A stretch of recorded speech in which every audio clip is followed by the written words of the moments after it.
welcome back to Here Be Dragons. I am your host, Susan Stark.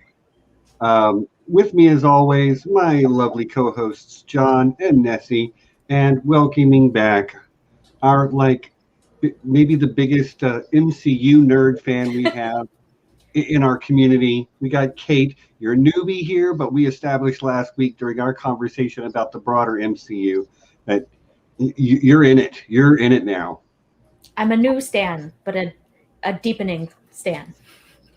Right on, right on. Well, we're here to talk about Loki, but before we do that, I just want to make sure I say hello to a couple of people in the chat. Many of the lovely people are here every week, including Leave and Sean, and Peter Griffin's in there, but haven't seen Scotty. Scott, I'm sorry, didn't mean to call you Scotty. Haven't seen Scott in a while. Haven't seen Courtney in a while. It's really fantastic to see you both. So, welcome back. Hope you enjoy the conversation. I see Phil H here in the house as well. So yeah, we're gonna get started with this Loki talk, and so I guess overall we're halfway through. This is only 6 episodes, and as usual, we'll just start with like the top down. What do you think so far? And of course, we'll start with our guest, Kate. What do you think so far? You know, I don't really like Loki or anything, so it's really not doing it I'm for me. I'm gonna get you the Zoom for just a second with the Loki comics in the background and everything. Yeah, well, actually, just the one is Loki, and the other, considering Canada Day is coming up this week, I had to go with Alpha Flight #1. So, there you go. That's what we got rocking back there. But no, yeah, I'm loving it. I don't want to jump the gun and say that it's my favorite MCU show just yet. I want to make sure they stick the landing, but it's at least on par with WandaVision. Might overtake it depending on how things wrap up, and whether they maintain the overall consistency, continuity, and just level of perfection that they've got going on so far. Yeah, I completely agree. I'll expound in a minute. Well, ladies first. Steven variant, do you? Oh my gosh, I just noticed that. Yeah, we some people end up, wearing the same dress to a party. Steven and I ended up picking the same backdrop to the party. So I will be the variant in this instance. I should get a different backdrop. No, I like it. Leave it. I'm just. It's confusing. People won't know which one of us is which. Well, I mean, that's part of the fun. Okay. Okay. So far, I'm really loving this show. I'm loving the vibe. I'm loving the aesthetic that they're going with the 1970s civil servant functionary, deal with the TVA, all the knobs and the switches and, all that analog stuff that is just archaic today. I'm loving that vibe. The whole weirdness of the thing. I'm left with more questions at the end of every episode, which, hey, it's got me sucked in. I'm like, okay, give me more. So, yeah, I'm really digging on it. Right on. John? I hate it. Our resident Marvel. Not really. I know you love the comic books a lot, but you are the sort of known as the least into the MCU in our crew. Yeah, I exaggerate a lot. It's probably, you could say I'm indifferent towards the MCU. Right. Not that I actively dislike it, but I have to say I'm really enjoying this show. It is completely my jam because of the sort of overall aesthetics of it and the kind of humor, which I think is a little different. It's a bit more sly. and I just, again, going back to what I was saying about the aesthetics, it feels very like of the sort of 80s sci-fi, like Brazil, Blade Runner, that kind of vibe. The music is freaking great. They even use a theremin in the music, which like I'm just geeking out over. It's very, the whole thing has a very different feel from a lot of the other stuff that the MCU does, which, you know, I won't harp on it for too long, but you guys know that's kind of what I've been looking for them to really stylistically branch out. And this does that, from the tone to the cinematography. I love the lighting in the TVA and all that. And I know the inspirations for this show, as far as the set design and everything, are like stuff like, you know, Mad Men, and, you know, and like in the third episode, I get a feel of, like, I haven't seen much of that show, but it does feel like what I've seen of almost Doctor Who in a way. So it, like, yeah, I'm just really digging it. It's a lot of fun so far, and I'm looking forward to the rest of it. All right, so 3 glowing reviews all around. I can sum up my feelings about the show in basically one word. Wow. It's been great. Like, so I loved WandaVision right from the get-go. Like, I was fully in. I really enjoyed their concept and really liked what they were doing there. 3 episodes in, though, WandaVision hadn't become what it was going to become fully yet. 3 episodes into this show, it's better than WandaVision for me. We'll again, I agree with you, Kate. We'll have to see how it does. Well, this also has a shorter episode count, right? Too. So I'd say they're that moving through the story a little faster. So more appropriately, the comparison would be like WandaVision's first 4 episodes, 4 or 5, yeah. Which in 4 they had started to, like, kind of show us where that was going, but that's still, I still rank it higher. Better. But again, we'll have to see how it does in the ending.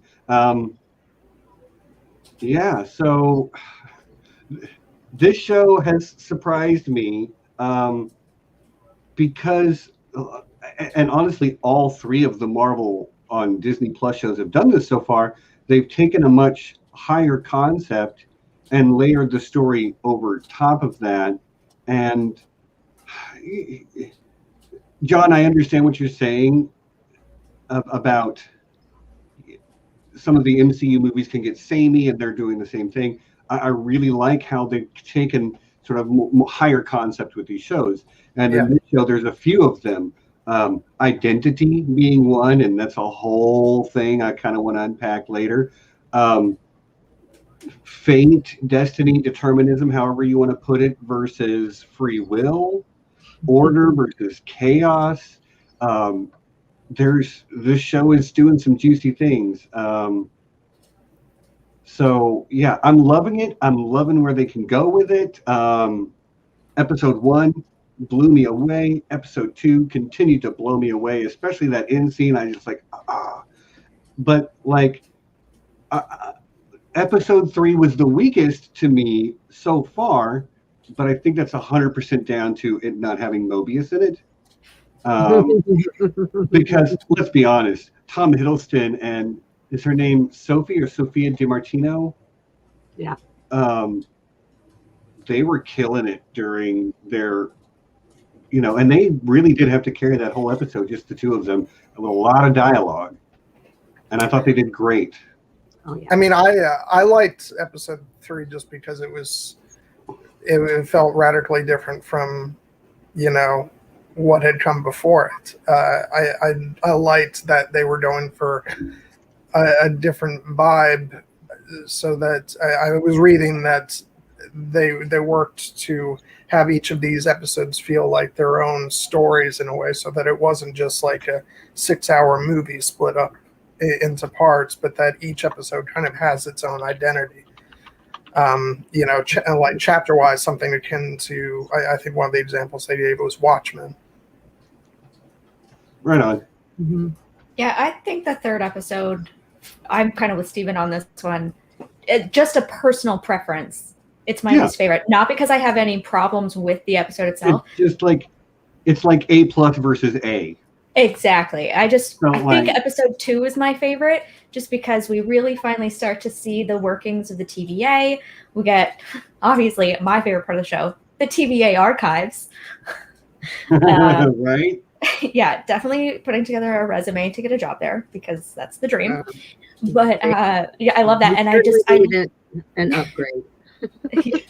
And I love the end. I felt like the end of that episode felt more like the end of an episode 5, where stuff starts hitting the fan. But it's the end of episode 2, and it just literally drops a bomb on the entire thing. And you're like, where can this go from here? Well, something like 42 bombs.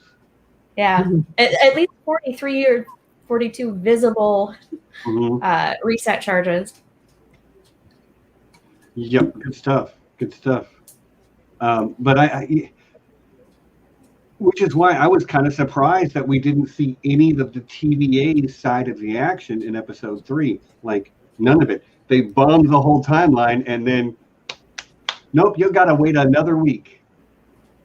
Yeah, well, there was so much background that they needed to get into with the, the relationship between Loki and Sylvia in this episode. So it stands to reason that they would just concentrate their efforts on these two. So we could, in a way, hear some of the other side of the story. It's time we get some information out, after all, and to see these two interact, them with themselves or by themselves. I don't know how you classify this. They're like the same person, but they're not the same person.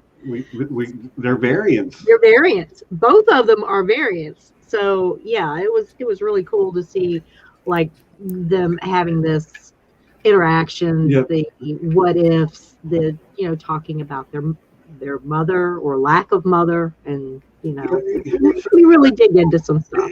It's funny you say that, because do you know what the next Marvel show is after Loki? Yeah. It's called What If. If. Mm-hmm. I think so they kind of get the taste of it. Yeah. And they're setting up the multiverse. Mm-hmm. Ant-Man and the Wasp: Quantumania is an upcoming film. Doctor Strange and the Multiverse of Madness, which is supposed to have Wanda in it as well. But we're not here to talk about the Avengers. Okay, fine. Those are Avengers movies, though. Those are individual hero movies. So when you blow up the sacred timeline and you create all these various timelines, are you not creating a multiverse of madness?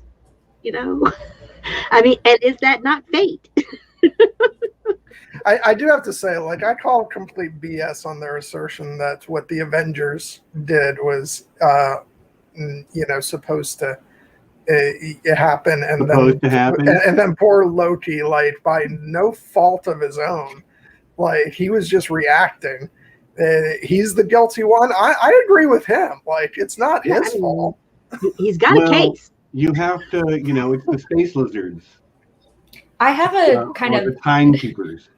I have an assertion about the end of Endgame on that note, because I think the reason that the Pinekeepers allow that to happen is because Thanos atomized the Infinity Stones. And so in order to maintain the stability of the timeline moving forward long term, they needed to have, they needed to remove Thanos from the timeline so that he wouldn't destroy the stones ultimately.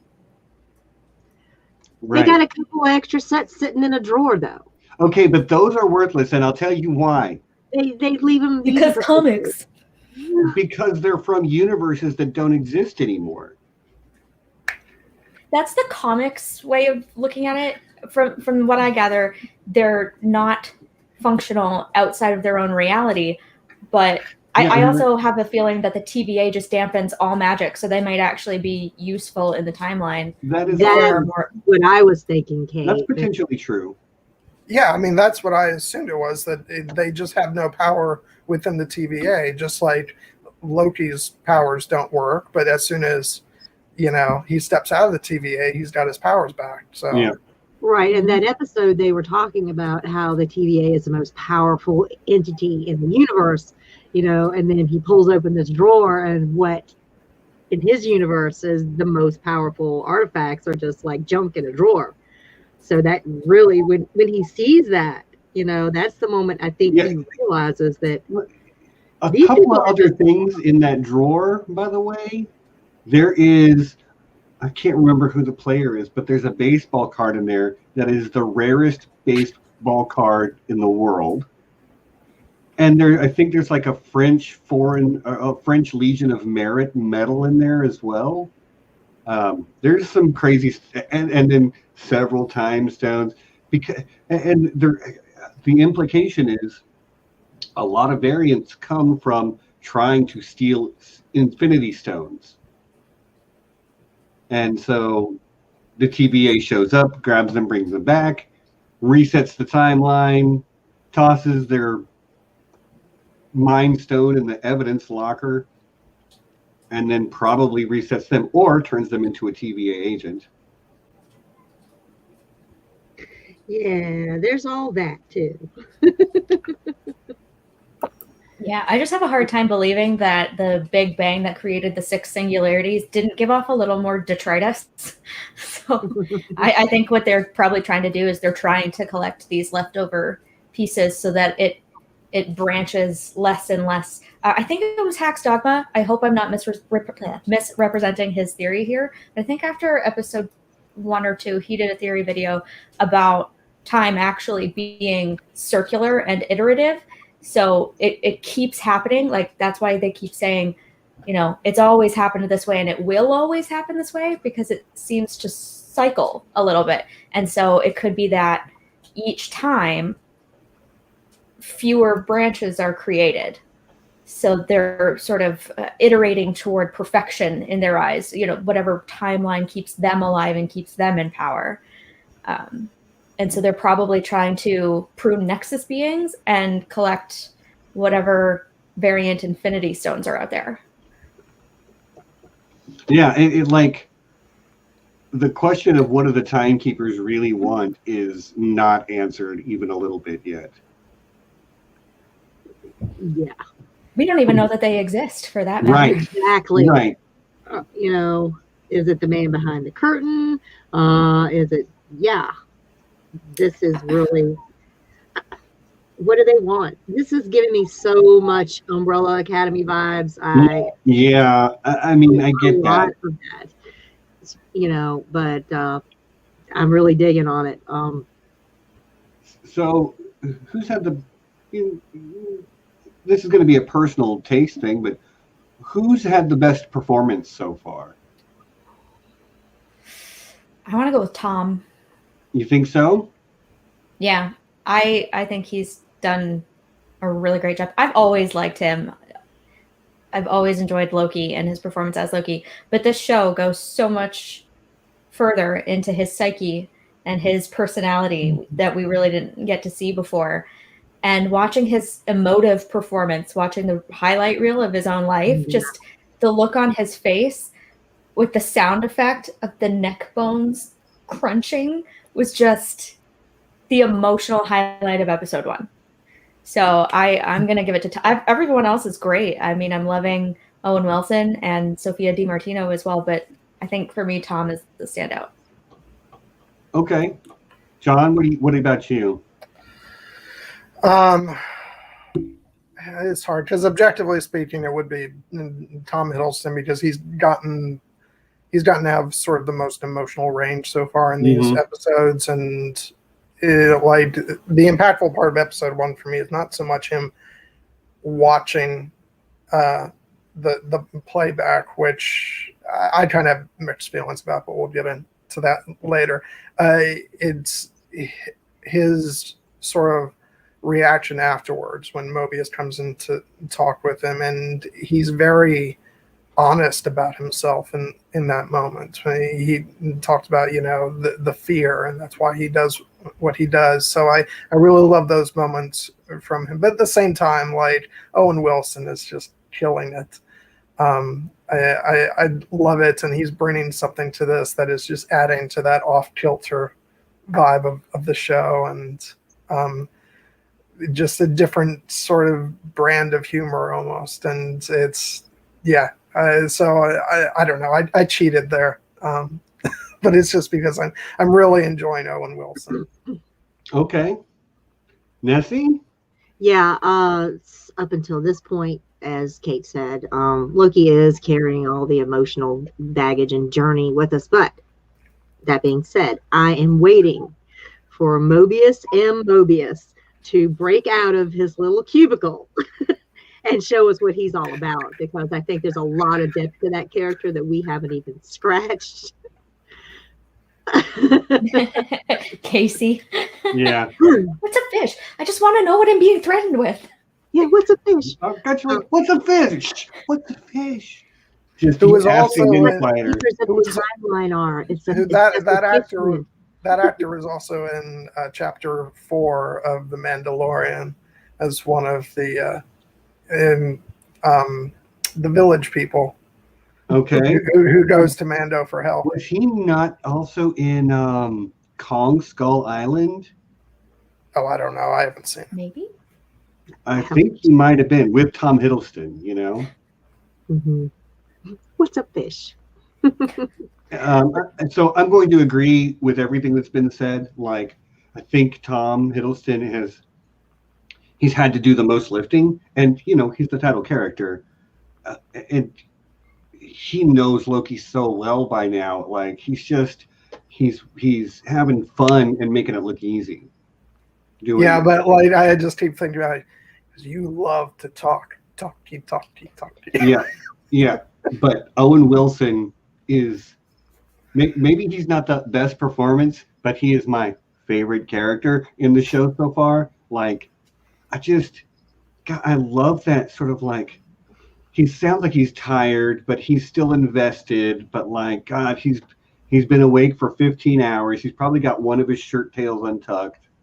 But, like, he still cares. He's still giving off the effort. And just that quiet charm that he exudes in general is so good. Did Kate freeze? I hope so. Yeah. I thought maybe she went to sleep. Yeah, she heard you talking about going 15 hours without sleep, and she was like, "Oh, better get some shut eye." Yeah. It looks like she's back. Ah, yes. It's like, oh, great. Internet troubles. Okay. Yeah, she was actually just moving at 1/16 speed. Yeah, but I felt the pain in real time. Yeah, I bet you did. Yeah, no, I love Mobius's delivery of certain lines that, you really do get that sense of bureaucratic dread and frustration where, you know, Loki comes in hot saying, I'm going to burn this place to the ground. And he's like, I'll show you to my desk. You can start there. Mm-hmm. I also want to give a shout out to, I hope we get more with her, but the voice actress Tara Strong, who's voicing Miss Minutes. Oh, yeah. It's such a work safety film. I swear. I think I remember these from like the 80s. Well, I remember having to watch these things. It reminds me of his Jurassic Park and the video that they all watch as they come into the park. I think that it's just so brilliantly hilarious. And I will say, I agree with you, Scott. Like, Sylvia is great. Is it Sophie or Sophia? I think it's Sophie. I think it's Sophia DiMartino. Okay, well, I want to get her name right. So somebody will check me. But she's really only had one episode to do much. One episode and one scene. Yeah, but she's done so much but she's done in that time. Yeah. So much in that time. And like that character is interesting just in, okay, this is going to be a difficult thing for me to talk about easily because sometimes my words fail me. But I want to talk about their identity, both Loki and Sylvie, because this is something, there are really no LGBT representation in the MCU right now, short of Anthony Russo from Captain America's support group. But Loki is gender fluid and bisexual. By extension, now I don't want to talk about what Sylvie's gender identity might be, but she admits to being bisexual as well. And she can be a powerful symbol for a trans character, because we know Loki as, you know, he appears to be a man. That's how he appears to us most of the time. That's his preferred state of being for the most of the time, although his gender is listed as fluid on his paperwork in the TVA. So that's real. But Sylvie doesn't want to be called Loki. That's a dead name to her. She wants to use feminine pronouns. She wants to present as a female. And that is not something that you get to see very often in any TV show, much less something that comes out on Disney or Marvel. So forgive my lack of having all the vocabulary I need, but I really loved to see it, especially during Pride Month. You know, like genuine attempt at good representation. Does anybody else have anything to say about that? I mean, other than to agree with you. Same. If anybody wants, glad that Marvel decided to give Loki his props here. You know, me and mythology, and this, I mean, this comes directly straight from the horse's mouth. Haha, joke on Sleipnir. That, you know, Loki is fluid and always has been. So it's great that they're, you know, acknowledging that as well. Yeah, again, just agreeing with what Steven said. And if anybody wants an even better representation of it, check out Jesse Gender's video on it and Council of Geeks. They have really good takes that I really enjoyed watching. I haven't watched, but I watch almost everything Jesse Gender does except their gaming stream. You know, where they're she prefers to spend her gaming time getting drunk and trying to charm Varys on Mass Effect. Not my bag. It's all good. You do you. But yeah, I really do want to watch it. Is it really going to be all we say on that? Because honestly, I know people, bear in mind where I live, bear in mind not everybody in my family, not everybody I come in contact with has the same sort of views I do about gender and sexual identity. And I know people that don't want to watch this show at all. Huge fans of the MCU, but they don't want to watch this show because they heard that Loki is gender fluid. Ed brings up a really good point here. You know, that she was a variant at birth, since she did not identify, you know, as male, as, you know, the other Loki that we've seen. So right, and Santania has a similar idea, like maybe the Loki we know it presents as masculine because of his upbringing, and Amy says gender non-conforming and non-binary could apply here as well. And I think all of that is correct. You know, again, I don't always have the right vocabulary, but they're clearly not cishet. correct. You know, you know, and representation matters. It does. And it's about time that, you know, Loki is a pretty well-known, well-loved character in the MCU, and it's about time that, you know, they've been given a voice and representation. And it's It's great to see that they're doing it. I'd like to see more of it.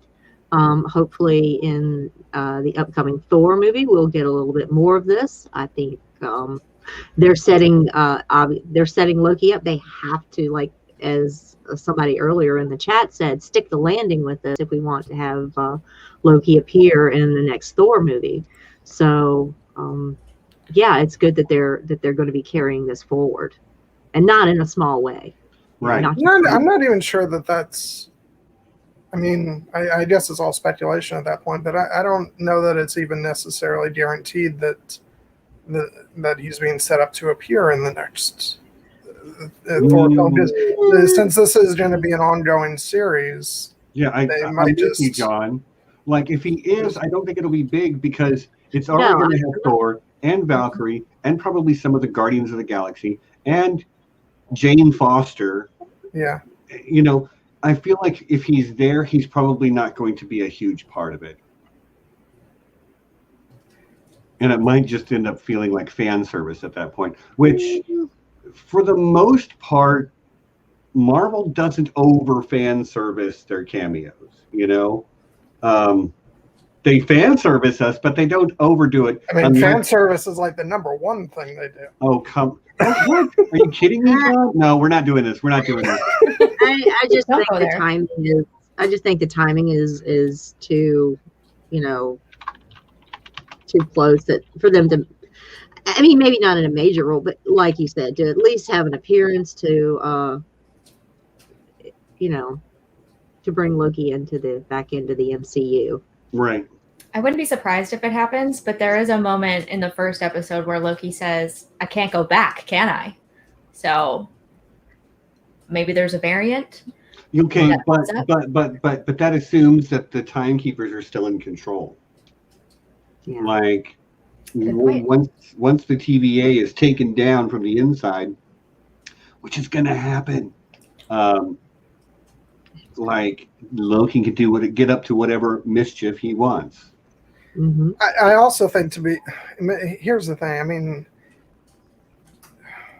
I don't necessarily even want him to appear in the next Thor movie because of what that kind of, like, even if it's, you know, a different version of Loki, it's still Loki popping up in the next Thor movie after we had the emotion of, you know, of Thor seeing his brother, you know, murdered by Thanos. It's like, I think it diminishes it. I tend to agree.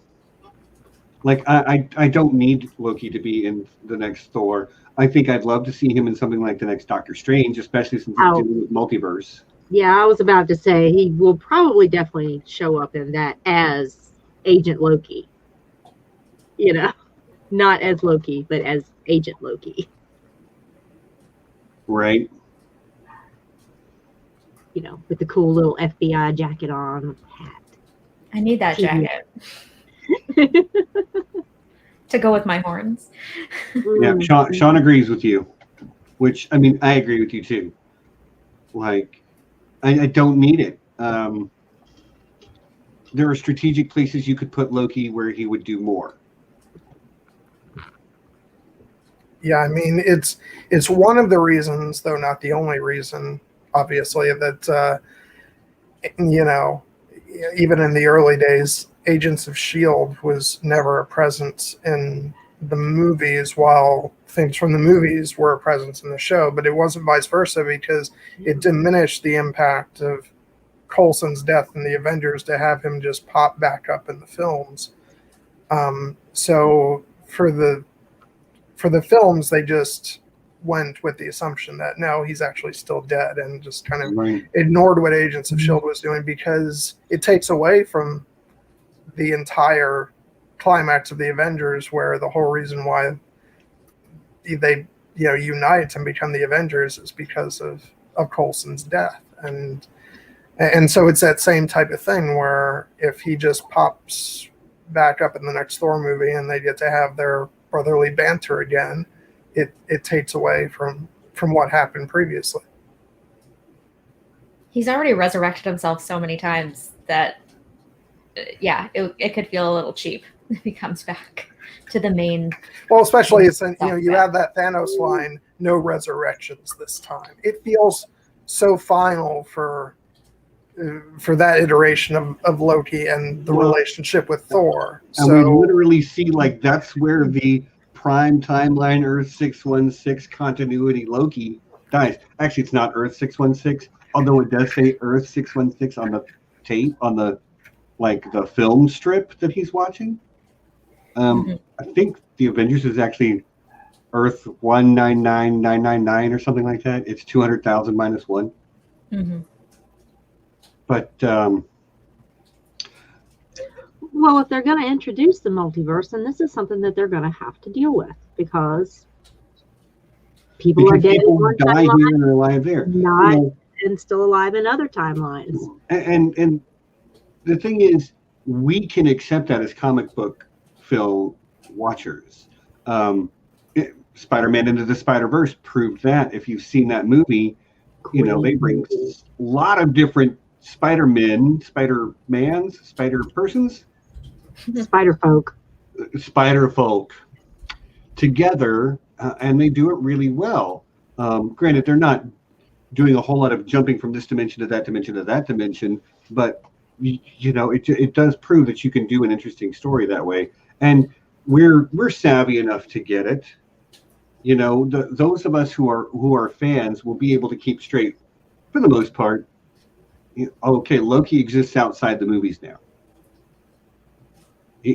because he by necessity has to, until the movies change that with Multiverse of Madness, probably. Who knows? Who knows? Everything's up in the air right now, so there's too many variables, too many plates in the air. So, Spider-Folk TM. Thank you. Love it. Put it on, slap it on a t-shirt. Yep.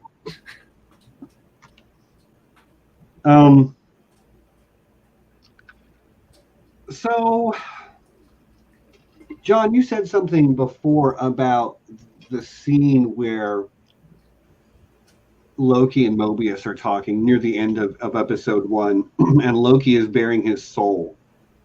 As much as I want to believe him, I don't trust the god of mischief in that moment. No, I think that's actually, in my opinion, I think that's the truth there.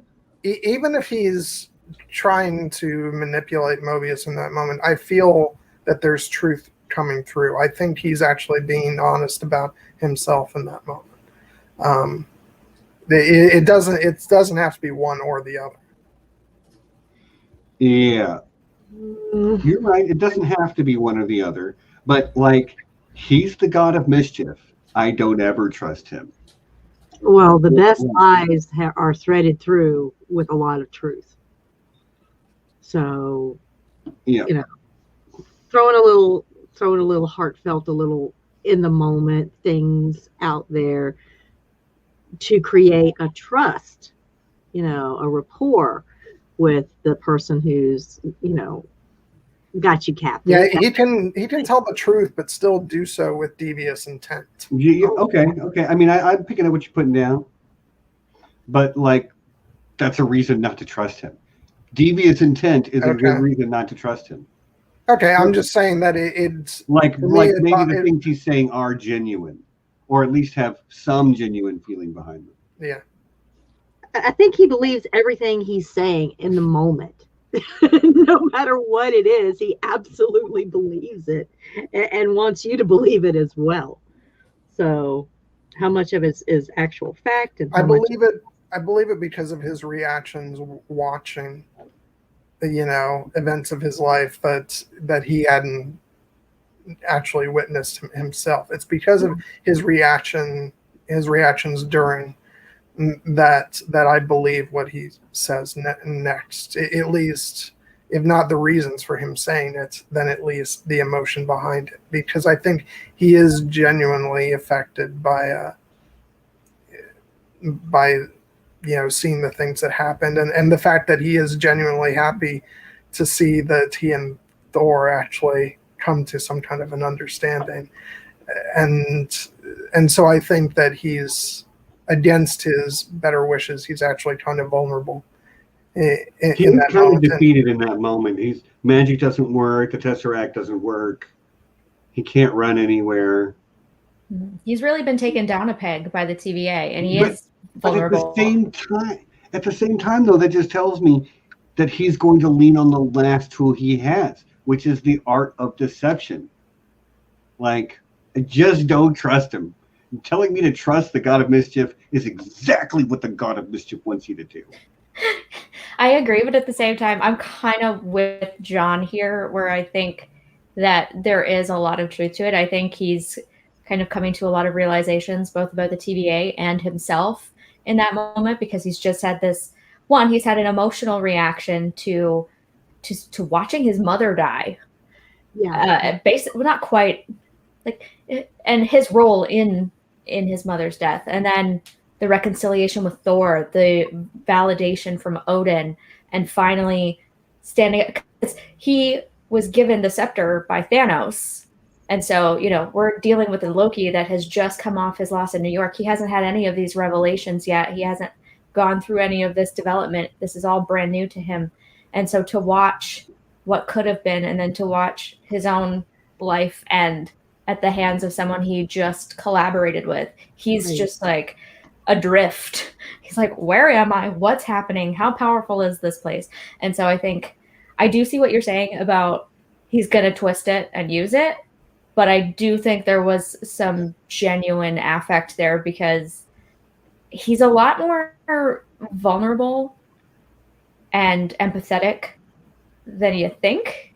You know what I mean? Like, when you watch in the next episode, when he reads the file on Asgard, he looks genuinely sad that his entire homeworld has been wiped out. So I think it's showing us the layers underneath the mask that he's and the fact that what he says is like everything he does is born out of this fear. It actually makes complete sense for everything that he does, and makes his character that much more compelling. The fact that he does these evil things not because it's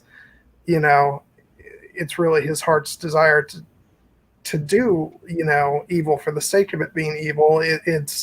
It's that at the end of the day, he does have a lot of internal fear, and we've seen that borne out by the other version of him, that character arc having been played out over several movies.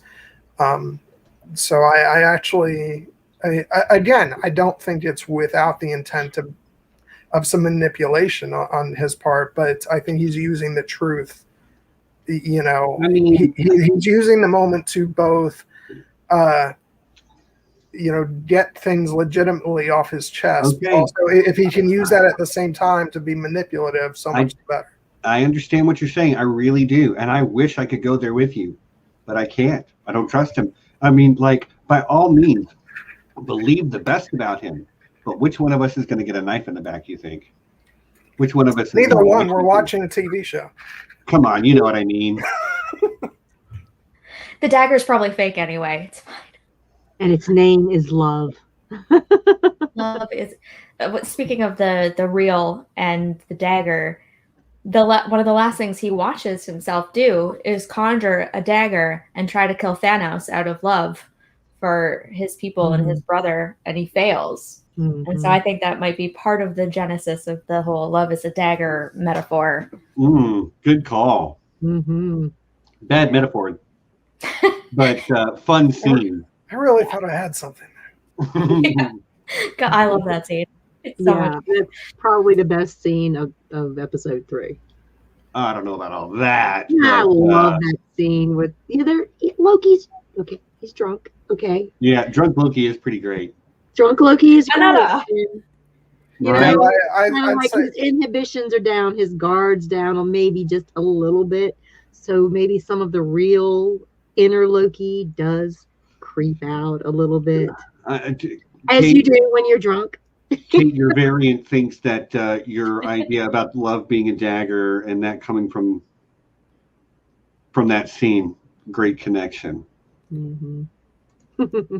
mean, the whole thing, if Loki was just 100% always lying, then he wouldn't be a fascinating character to me. It's the fact that he uses truth to manipulate people, and that's what makes him such a great character, that we get these glimpses into his soul, but don't at the same time don't trust him. It's Right. like you can believe things that he says, but that doesn't mean he's not going to turn around and and betray you. So yeah, I for me, the whole great thing about his character is that it's that dichotomy. So to me, just never believing anything he says kind of robs the character of what I love so much. Hold on. Mom's on the way home from the casino. That's why she's not here right now. Hi, Ma. Y'all be careful. Glad to hear you made some money. She and my brother Neil and Neil's girlfriend all went to a casino together today. That's why Mom's not here live. But I think Neil's girlfriend won something like $2,000. So. Oh, good for her. Yeah. Oh, and by the way, I do want to say, Jess remarked earlier that she didn't believe that I had a Marvel shirt. I would just like to note that Marvel expands beyond just the MCU. It does. So. Hey, I was just watching Agents of S.H.I.E.L.D. today. Can I just point out the fact that the green on Steven's shirt picks up a little bit of the green screen? It totally does. Like, you can't. Okay, I'm going to turn off the green screen for just a second, so you can see my actual shirt. It's got like leafy patterns on it. It also has Cthulhu's on it, hidden amongst the. Here's one. You would. But yes, when I turn the green screen on, the green just disappears and you can see right through me. But for a Halloween, you just need to wear a fully green shirt, so it's just your head floating, your head and your arms. Right. That could be a lot of fun. And I'll be crying and be like, I ain't got nobody. God. All right. Let's get back to Loki before I make another terrible, terrible joke.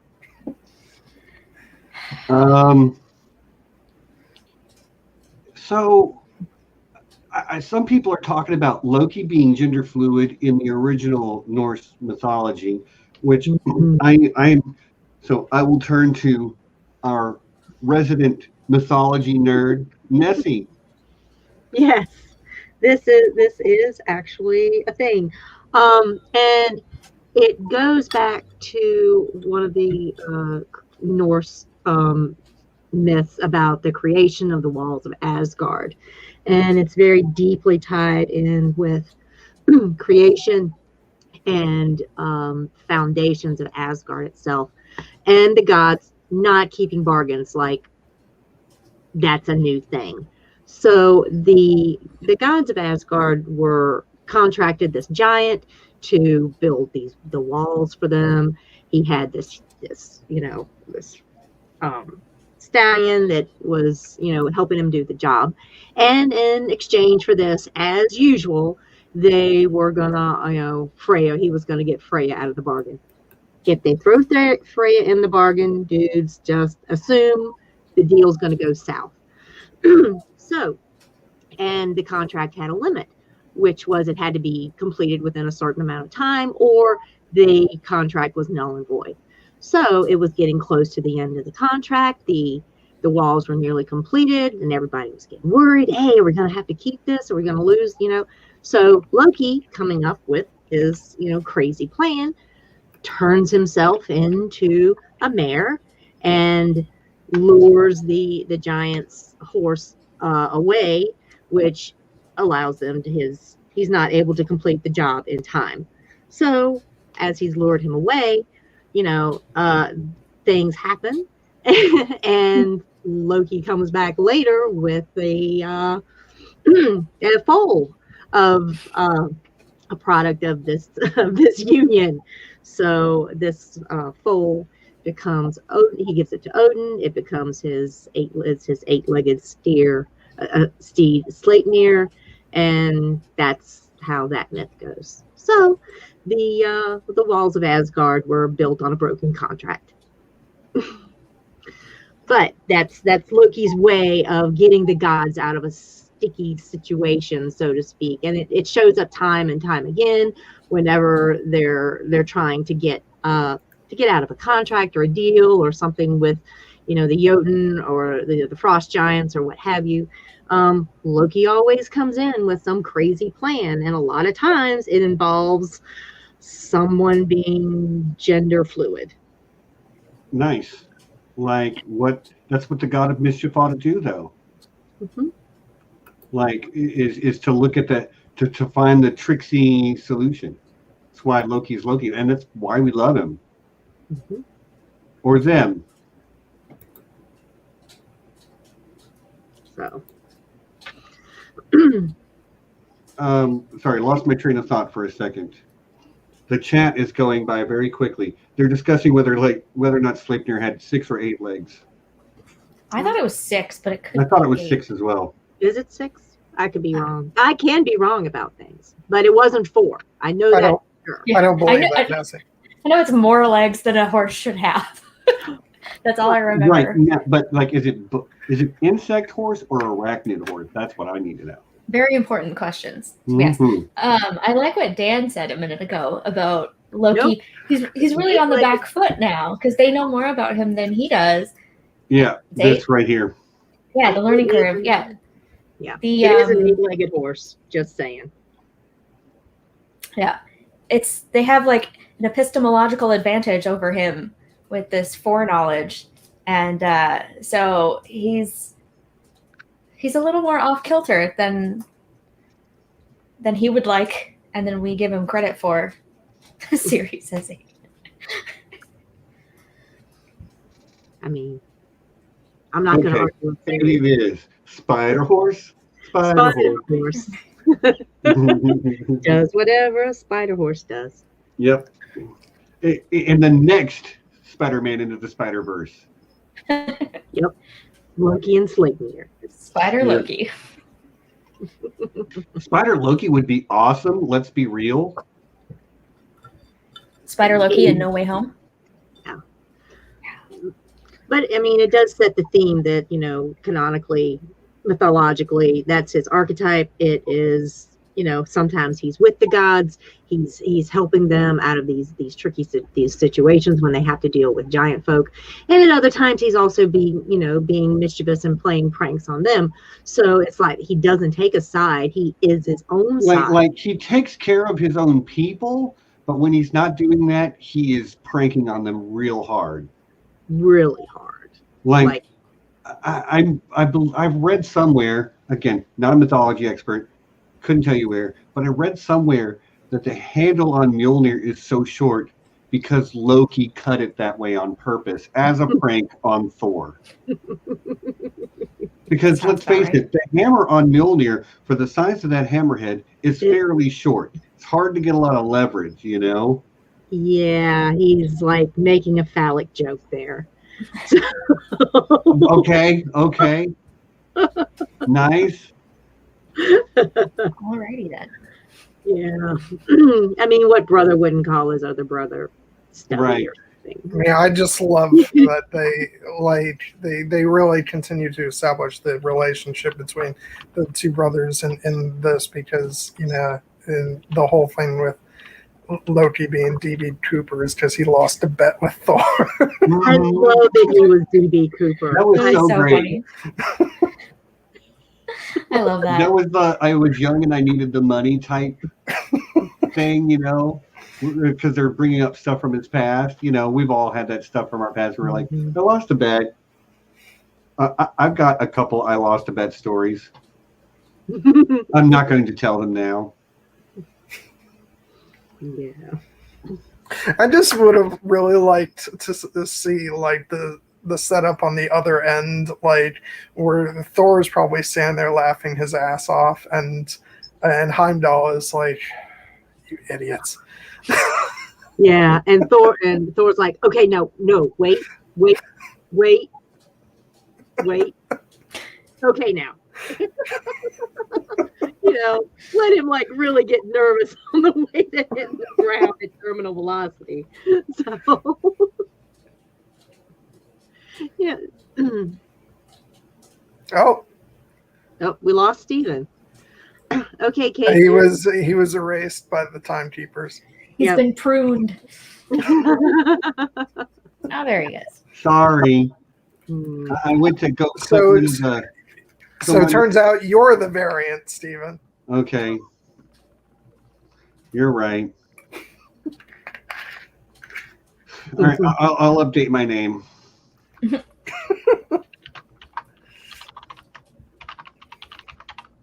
There we go. Oh, geez. Oh my God. So where do you guys think this is going now that they've blown up the timeline? He's made contact with Sylvie. I just want to know which one of those bombs creates the Fox X-Men universe. The thing is, that could be a real thing. This could be a way to, like, I can imagine a future I keep waiting for where it. they It's like, reintegrate timelines and stuff crosses over from all kinds of craziness, where they're trying to like pick up threads from other timelines because the sacred like, timeline's been bombed. I can only joke about it now, though, after they trolled me in WandaVision. It's like No, that was foul play. It was It hit really number was. 1. Yeah. But we Yeah. already had that discussion, so we won't go back. But Bummer. yeah. This is what. Yeah. Make sure you print enough pamphlets this time. Yeah, actually, the thing about all TVA agents being variants is a thing that I do want to really kind of like dig into. We got the mid-roll coming up soon, so I don't want to start that. So after our commercial break, I think that would be a great thing to come back on. Any thoughts about what we've covered up to this point, though? Identity, the acting, the characterizations. I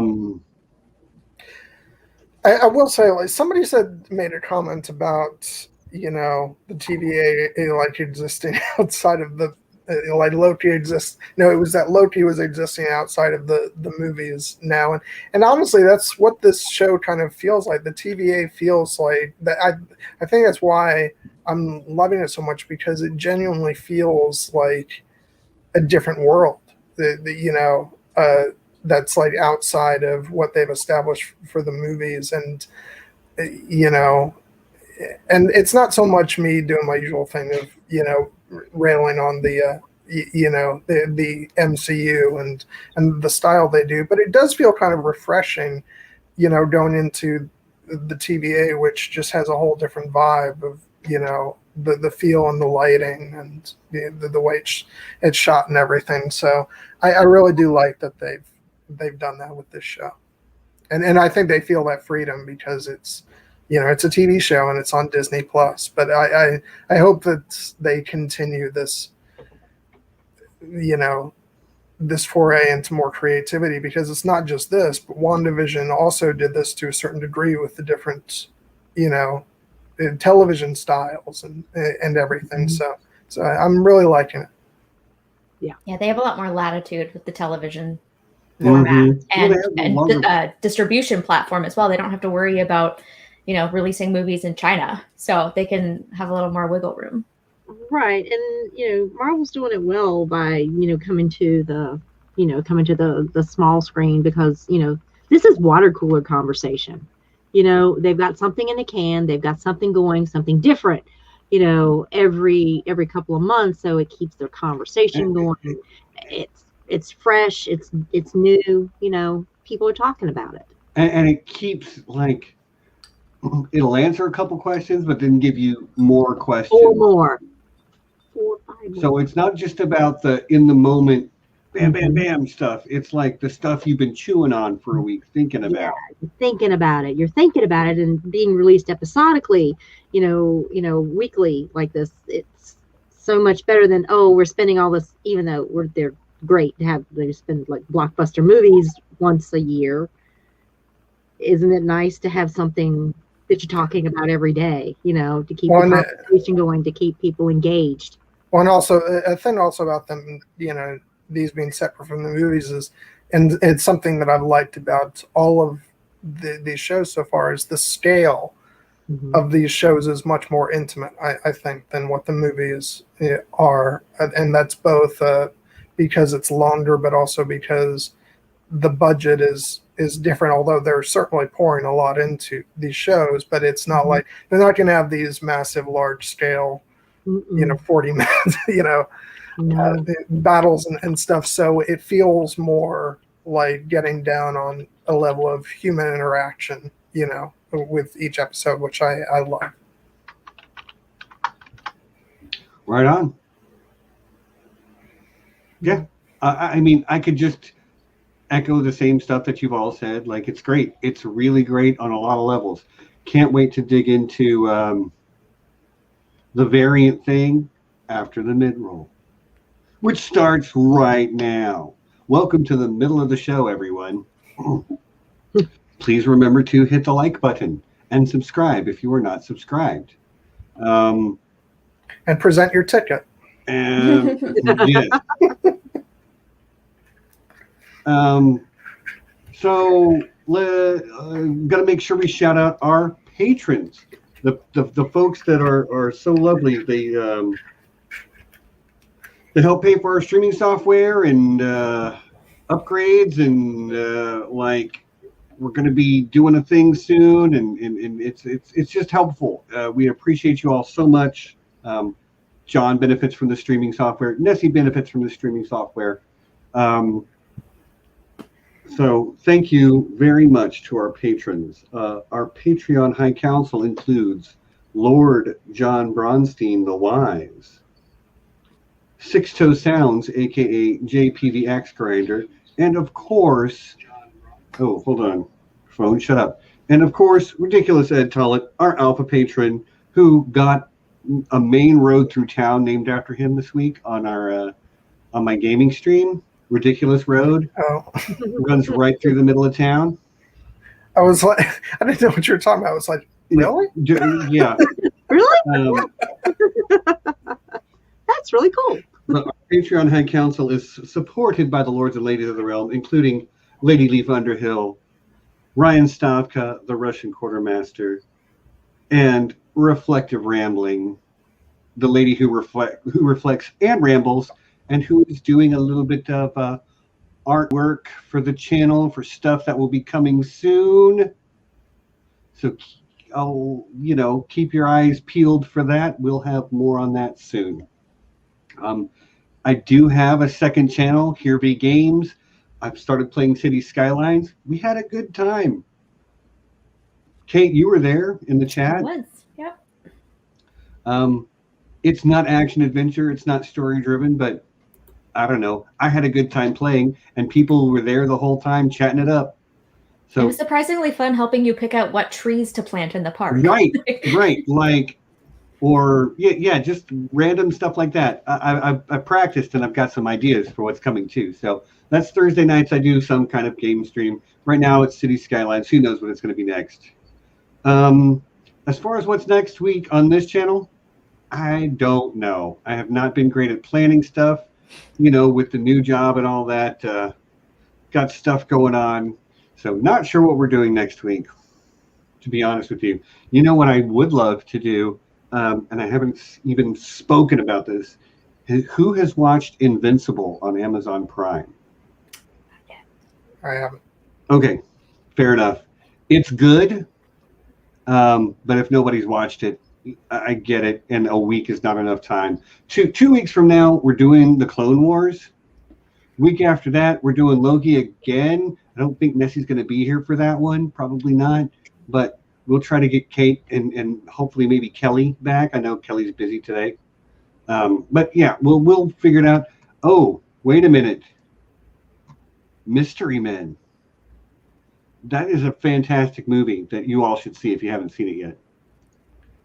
Danny McKay. Where can I find Mystery Men to watch online? Because I don't have a physical copy of it. If you can find a spot where we can, I might actually do it because I love that movie. John, what's coming up over there on John Webster Film? Don't have anything nailed down, but I think the next thing, if it works out as far as getting the guests I want to come on, we might go ahead and do Star Trek First Contact, which I'm getting. AK is going to come on for. I've also Dan from Voice of Geekdom says he wants to come on for that, and since Danny McKay is in the chat, I wanted to extend an invitation because I know you like the Trek, Danny. So like the Trek. He does enjoy the Star Trek. He does enjoy the Trek. So if you want to come on for that too, definitely. And I'd love to do it this next weekend if everybody's available. If not, we can schedule that for later on. But that is on the horizon, and I'm also hoping to do Stardust with Aaron pretty soon. And so that's pretty much what's coming up. If anybody missed last night's stream, I had Nessie on to talk Qui-Gon Jinn from Star Wars. And, it was great, which was basically it was my excuse to talk about Phantom Menace stuff. It was good. I watched the whole thing. And, and obviously I've also been doing coverage on the Bad Batch. So go check that out as well. And that's pretty much it. Nessie, you got anything coming up? I got nothing. Okay. Still on hiatus. Still on hiatus. We'll see what comes in July, but there's been too much going on in the real world to have time to spend creating good content, and I don't want to put out bad content. So just for the sake of doing something. Right on. Okay, Kate, I know this is the only place you appear, yes? Well, I've been on John's channel before. She told me secretly she's starting her own channel. So. Well, I'm starting to amass the equipment, so I might have to just to justify the investment. But make a tax write-off out of it. Yeah. Apparently, you'll see me again in like 2 or 3 weeks. Same bad time, same bad channel. Right, back from Loki. The unofficial MCU correspondent for Steven's channel. I'm cool with it. I have no problems. But I might appear on John's channel in the future, but we don't have anything in the pipeline at the moment. Yeah, because you and I are, I think the next one up that you and I are going to do is Beauty and the Beast. So there has been talk of that. So it's not scheduled yet, but next time you see me on his channel, good chance it's Disney. Yeah. You are a Disney princess. As I'm specifically Belle, because every day I go to a bookstore and slide around on ladders.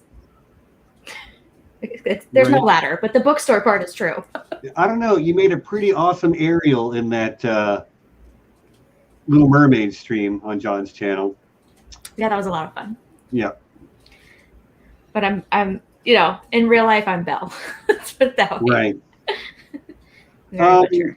The last thing I want to bring up is HereBeCon. We have dates nailed down. We have quite a few people who have responded being interested. HereBeCon is going to be our little get-together. It's in October from the dates of the 16th through the 22nd, 23rd. Not August, October 16th through 23rd. Yeah. So that's like fly in on a Saturday, fly out on a Sunday. It will be here in Dallas. Each of the weeknights, we're going to have a different sort of go out into the world thing to do. We've got all kinds of stuff we're planning, dinner at different places, probably going to have a one-shot D&D, going to have a karaoke machine, getting the Airbnb stuff, and just chilling. And it's our vacation because we were all going to meet up at Con of Thrones, but Con of Thrones got canceled. If that sounds like something you want to be a part of, I need you to contact me, because at some point we're going to cut off, not take any more people, and we're going to find accommodations for those people. So I'm just so excited that we've gotten to that point where we're concerned about having to cut it off. That Right. means it's Well, going to be great. I don't have an exact number, but it's somewhere between 15 and 20 people right now, which is not a huge gathering for a convention because it's not really a convention. It's more just like a curated vacation with all of us nerds. Better. It's in some ways it's going to be a lot better. It's not going to be as cool in other ways, but like it's going to be way better. I mean, we've had talk of bowling. That's really all. We've had talk of bowling. Some of the cultural stuff around Dallas. There's a lot of Dallas is not a vacation destination, but we definitely have our sort of like tourism and entertainment stuff. The Fort Worth Zoo, for the record, is the #1 rated zoo in America, so it's really nice. The water gardens in Fort Worth are awesome. Anyway, I digress. If that sounds like something you want to be a part of, you need to let me know as soon as possible. You can let me know through, I'll just throw up the, oh my gosh, there's so many things in here. This one, we got so many banners. But yeah, you can send me an email at we3dragons@gmail.com and we'll go from there, but I need to know probably within a month who's coming and who's not so that I can start making those plans. Just reminders, everybody, I will be bringing my copies of the 3 original Star Wars films, the original films. Which will be putting on a loop in some room. I'm just looking forward to that Sunday night when everybody's there and we go live for Here Be Dragons and there's nobody in the chat because everybody's on screen. Stephanie Frederick says, I haven't sent an email in years. Yeah, I have confidence that you'll figure it out. You could also DM me on Twitter or send me a message on Instagram. I don't really go on my Instagram, but if you send a message, it'll still notify me, so I'll find it. At Real Steven Stark on Twitter, at Steven Stark 0 on Instagram. Yeah. I am super excited about this, y'all. Like, I can't tell you. And I'm going to be there. John's going to be there. Nessie's going to be there. Kate is going to be there, provided the border lets her through. But like the plan is for her to be there, and a lot of the great people you see in the chat right now will also be there. I know Leaf will be there. Aaron's going to be there. Who else from the chat that I see right now? I don't know. Nobody off the top of my head, but Jess has said she's probably going to make it. Anyway, it's going to be a lot of these people. Where is Kate? Kate's in Canada. Yeah, there's a border. It's unfortunate. Yeah. I have to say though, like especially now that we know this is happening, because we were just waiting on word about Con of Thrones, and so now that we know and everything's moving forward, I am so excited, guys. Yeah. It's just like the hype is real. Yeah. It's all coming together. Yeah. So yeah, it is what it is. We would love for anybody who wants to come can come, bearing in mind that it's not a typical convention where we're probably going to have Airbnb or 2. And if it's everybody who said they want to come, it'll most likely be 2. Hopefully right across the street from each other. But yeah, we're going to be doing stuff here in Dallas, and it won't be too hot because it'll be October. Yay. All right, that's that. We've got 45 minutes left. Loki. Everyone in the TVA is a variant. And they don't know the variant. Theory. This guy right here, is a variant of this guy right here. Oh. I've heard that one before, and I'm not sure how I feel about it. No, I prefer the theory that he's a variant of Owen Wilson. Oh, I really like that too. That Mobius, Emma Mobius, is a variant of our universe's Owen Wilson. I kind of like that too. Okay, other theory. He's actually just a variant of a guy who was late for work, but his job is he was a jet ski salesman. Give the man a jet ski. Right. I like that he feels like the pinnacle of like human achievement was the jet ski. A beautiful marriage of form and function. I mean, you could picture him on a Miami Vice episode. Jet ski model. I wonder if they'll do that in like episode 6 where they hook into Miami Vice. Not. Like, I'm gonna be mad if I don't get Owen Wilson on a jet ski going, wow, this is really fun. Word on the street is that Kate Herron confirmed Mobius never says wow. Yeah, I know. I've heard that. But they misdirect us sometimes. They do. The show is all about trickery. Yeah, so. but he even says it in the show. Sometimes you get bored of playing the same part. You want to mix it up a bit. So the show is so meta. I can't even.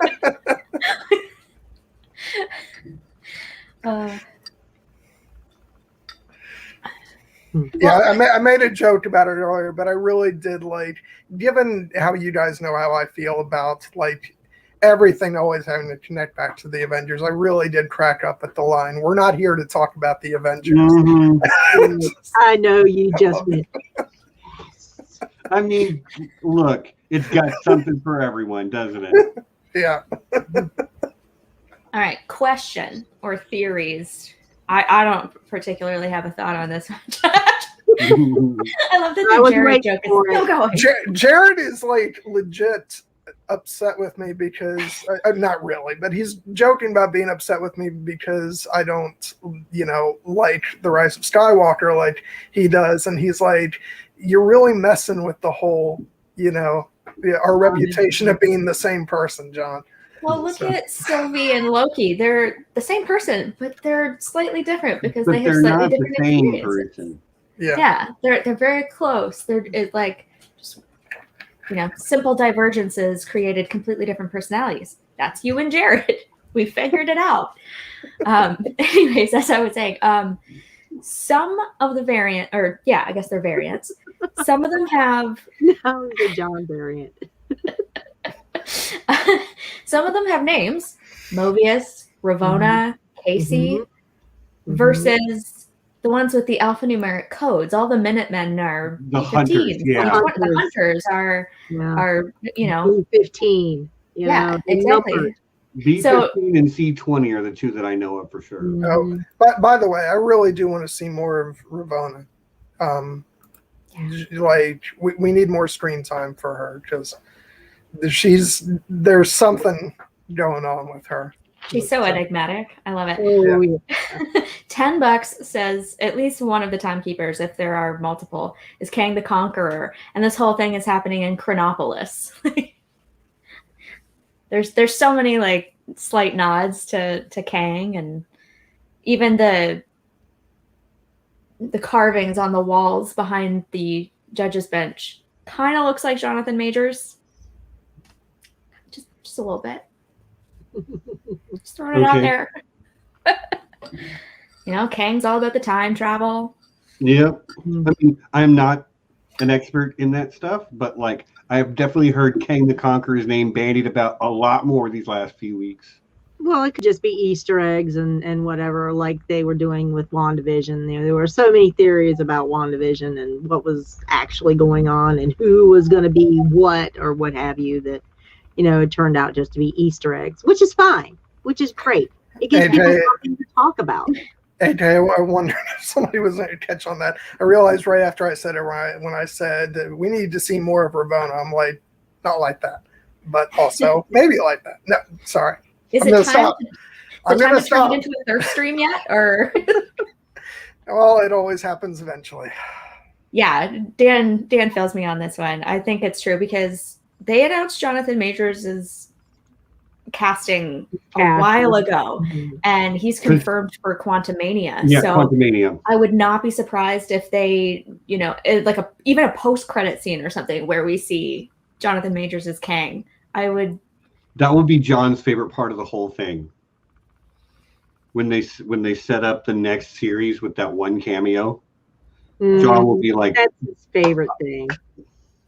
I waited all show for this.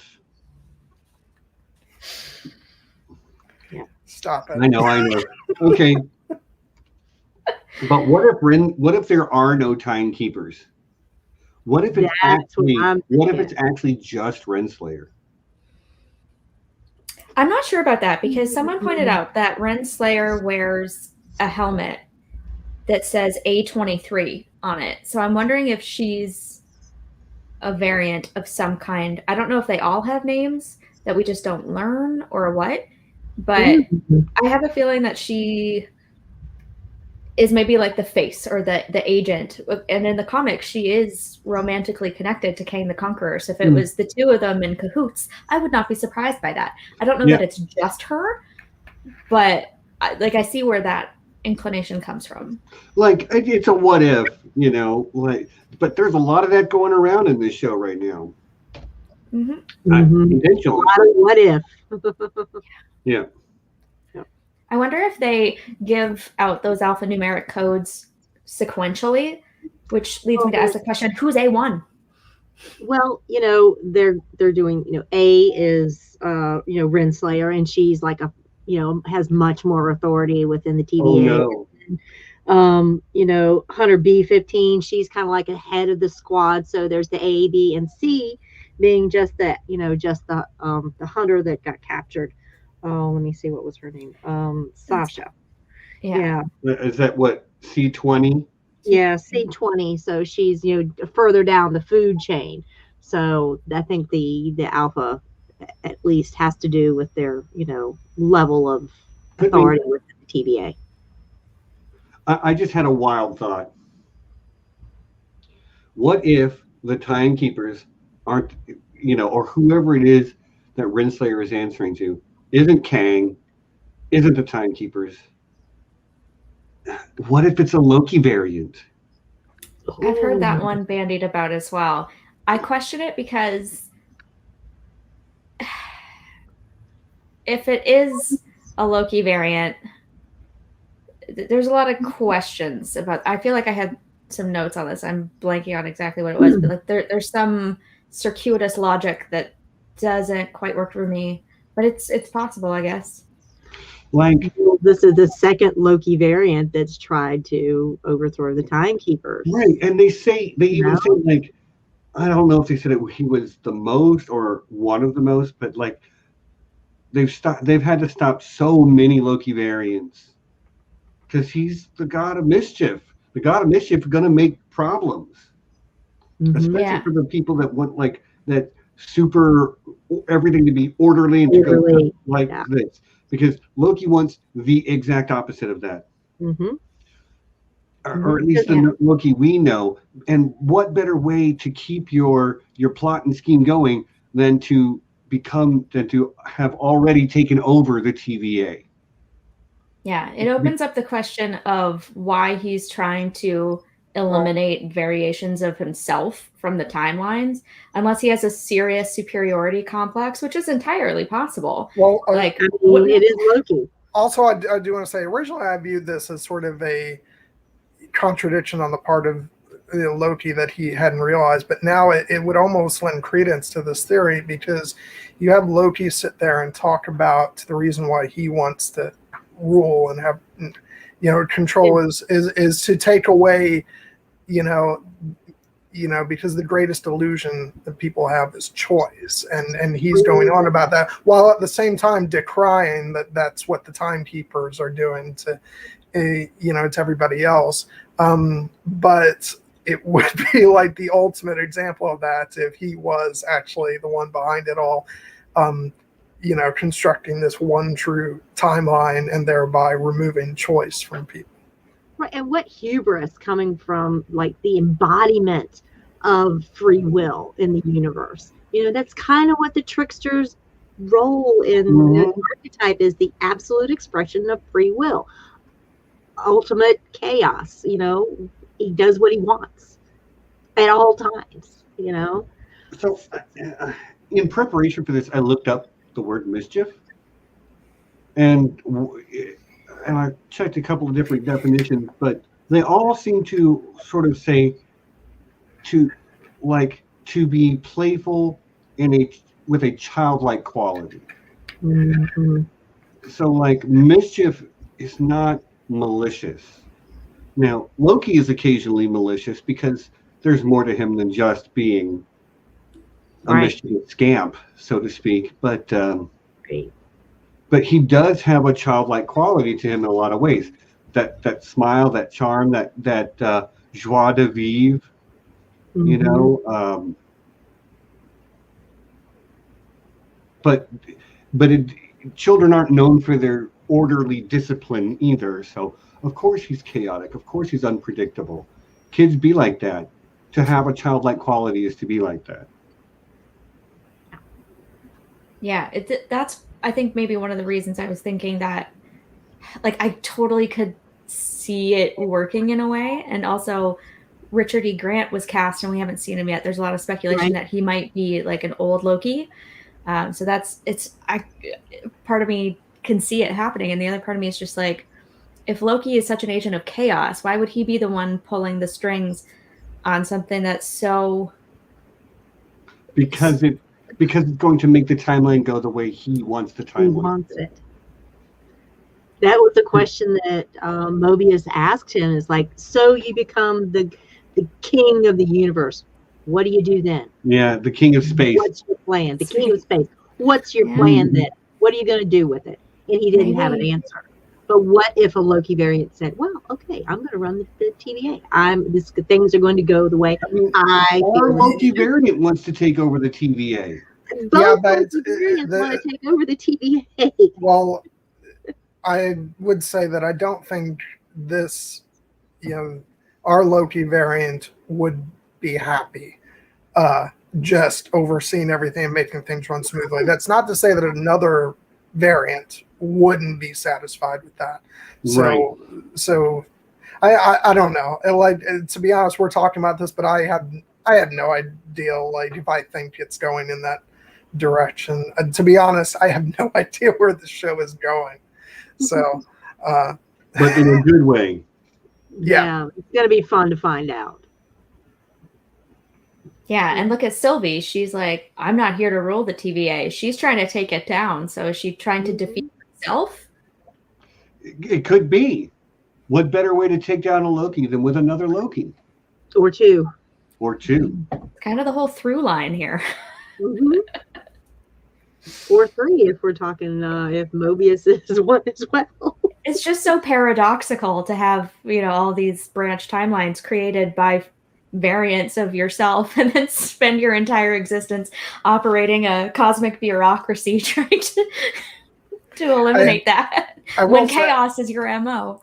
I really do have to say, on a slightly different note, the thing that I really love so much about Tom Hiddleston's Loki, and it's really showcased in this show, is the way he acts so, powerful and, and sort of in control. He's like, you will bow before me. And then the second things go slightly off track, he becomes just this kid who, he's like, hold on a minute. I love the way he plays the role. Even though, it's no secret that I have issues with the MCU overall, but I will say that Tom Hiddleston has been one of the absolute best things about this franchise overall, because he always knocks it out of the park, and he's been great so far. You're not going to get any argument from me. I think this is our hottest Loki ever. Who, Sylvie? I agree. She's hot too, but just, I don't know, the way, the physicality that Tom is bringing to this performance, I'm just like when he took that tower that was falling and he just threw his hands down and it telekinetically moved back up. Physicality, you're just talking about when he's shirtless. That too. I mean, I touched on that last week, so I figured I wouldn't. repeat myself too much. But yeah, when they just vaporize his clothes, Yeah. no problem. This is here. Asgardian leather, and Yeah. Well, it's On gone. Asgardian leather. So Pretty- good. which I know I'm not the first person to say this, but like I am dubious that stack of paper was all he's ever Everything said. he ever said. Like, no, I think it should be much bigger. Yeah. It's probably just like the last month or so, and the rest is in the archives. No. What you don't understand is that most of those pages use a 0.25 font size, and they look just black from everything he said. Maybe it's just only what that particular variant has said. That I could believe. No, there's no Other way. times it would There's no say, way. I mean, do the math. How many sheets are in a ream of paper? 500. It's about that thick. That stack was that tall. Let's give it 4 reams, 2,000 pages. He's been alive for 2,000 years. No, he's only been alive since his divergence was created. But even so, like 4 reams of paper for 10 minutes. No, he's been alive. That variant he's lived all of Loki's lifetime up to that point.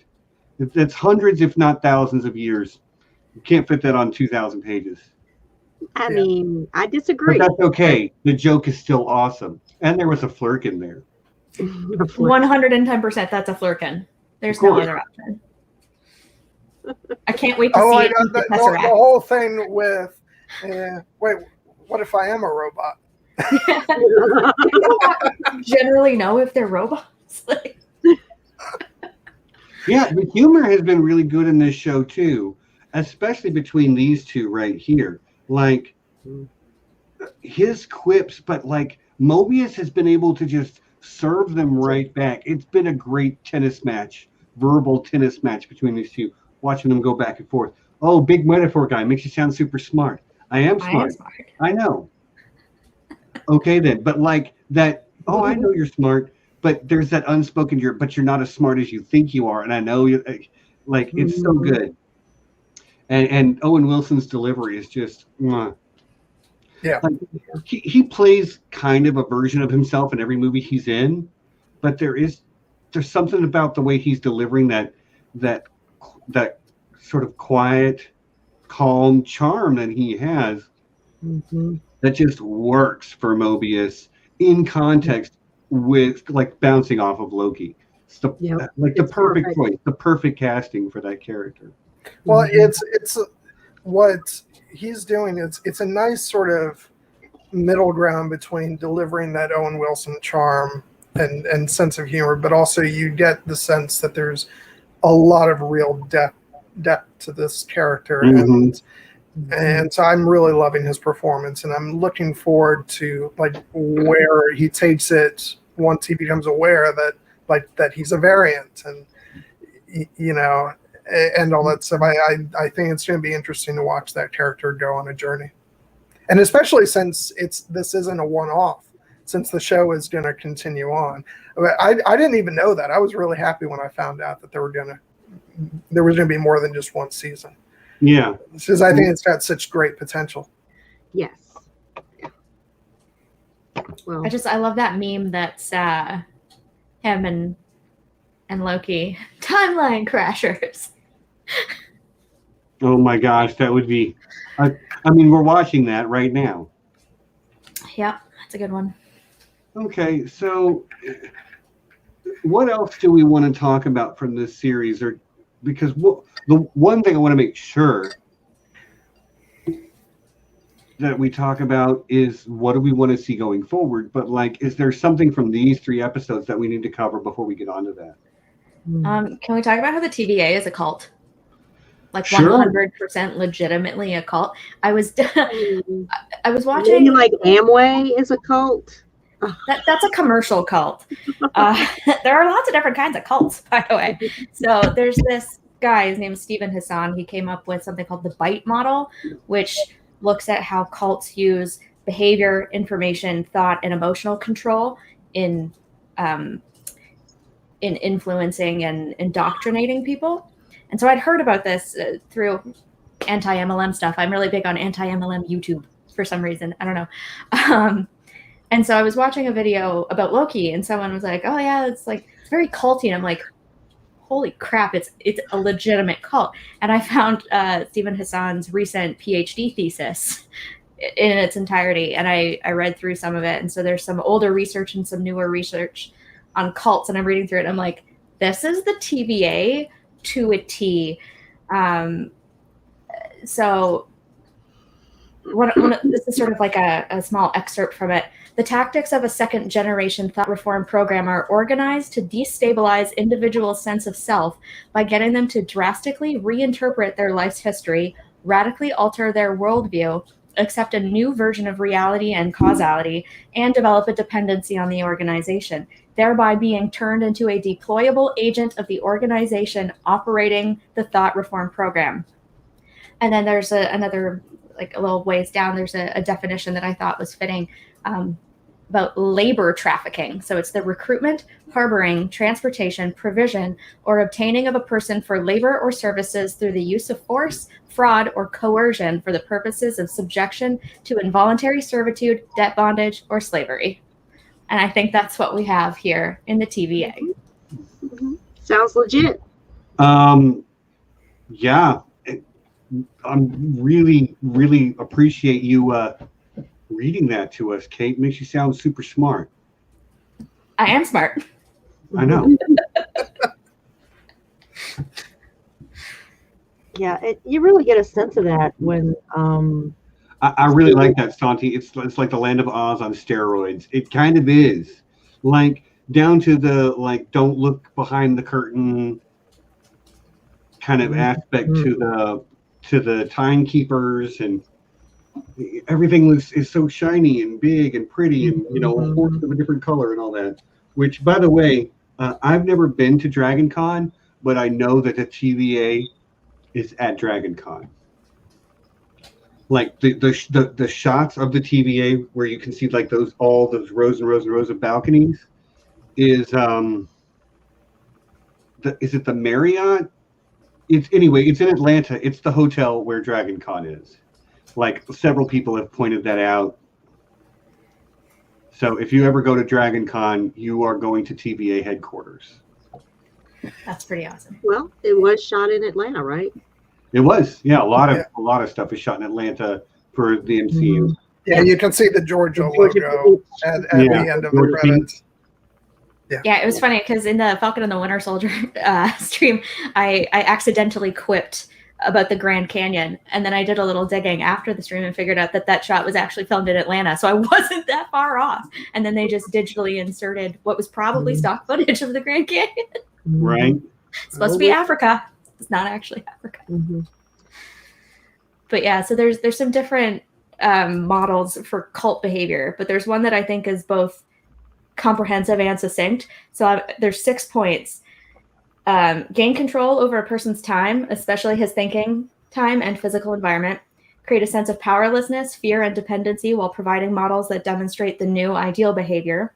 Manipulate rewards, punishments, and experiences to suppress the recruit's former social behavior and attitudes, including the use of altered states of consciousness to manipulate experience. Manipulate rewards, punishments, and experiences to elicit behavior and attitudes desired by leadership.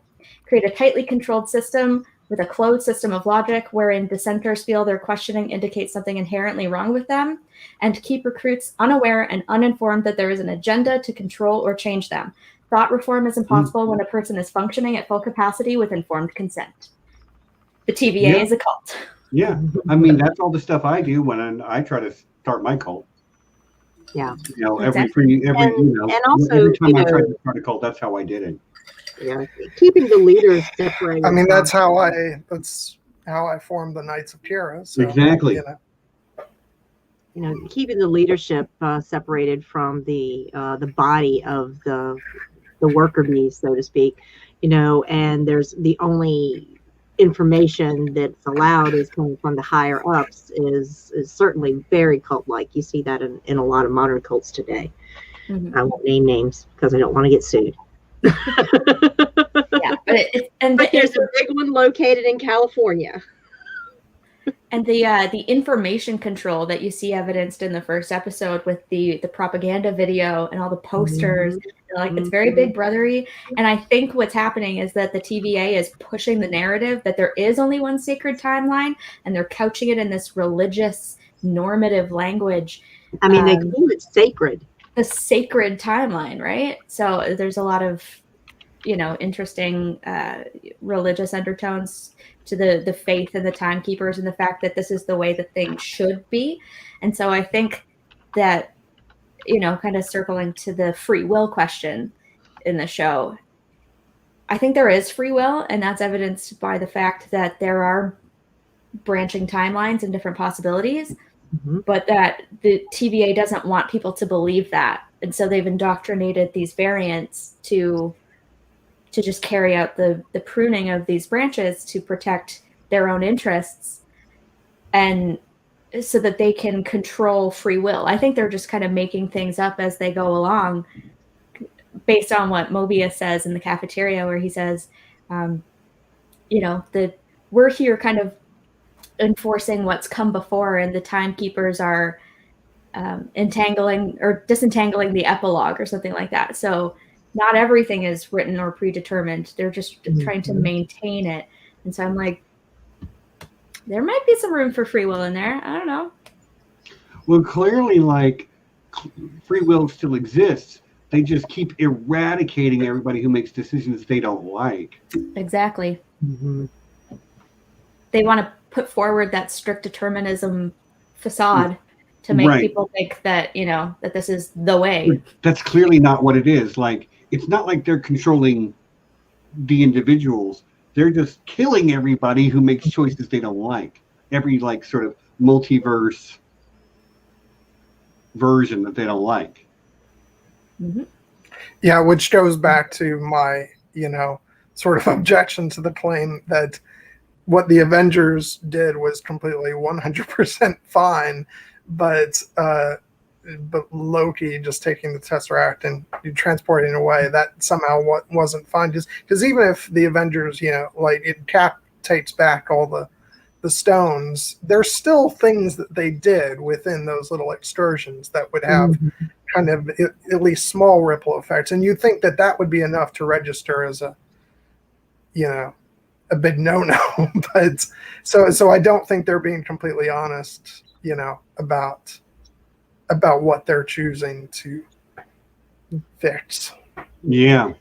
And it's also playing into the mythology well with the timekeepers who are using these terms like unraveling or what have you of the timeline, which goes back to the Norse mythology and in some ways Greek mythology, where you have the web of fate and the web of weird, where the fates are creating the threads of reality and weaving it out, and free will is involved, but how much is already fate and predetermined? So these are questions that that they've been bred into the mythology as well. And Loki is one who has always gone against what is determined by the fates, because he was fated to bring about Ragnarok. He fought against that. He said, no, it's not me, I'm not this terrible person, but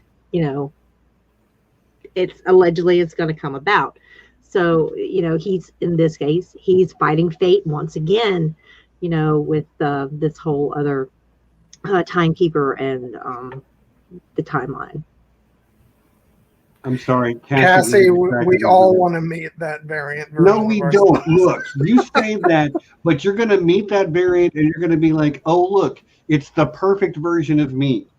Too bad that's not me. I don't want to meet the version of me that has that would just make like crap. That would just make me feel more miserable. You're right. Right, I'm clearly the superior Kate. I'm like, I thought I was the perfect version of me. I'm like, no. Yeah, I've said it before. I would not want to meet like my clone or whatever, because that asshole would steal all my jokes. Nah. Can't be having that. There's some talk of Mobius being a clone as well, because of all the rings on the table in Ravona's office. Like, she's like, you created all of them. He's like, I don't remember that. Could be his clones. Yeah, there's a very I've thrown out a few wild theories that I don't know I believe, but she does have another investigator on the side, so to speak. Mm-hmm. Yes, Bernie, it's extremely good. Yeah, You're it's going really to love it. Please watch it, Bernie. It's good enough that even I'm impressed Yeah, by even it. So. John is really enjoying it thoroughly. 9.5 Lokis out of 10. Yeah, it's really good. It's really, really good. But I think that the other investigator is a variant Mobius, which might be why she can't even, maybe he is the one that put all those rings on the coffee table. It just happens to be multiple versions of him. Mm-hmm. Yeah, so that's my genuine theory, is that there's another wow boy out there. Mm-hmm. It's actually Luke Wilson. Yeah, that would be so great. Marvel, Yes. make it happen.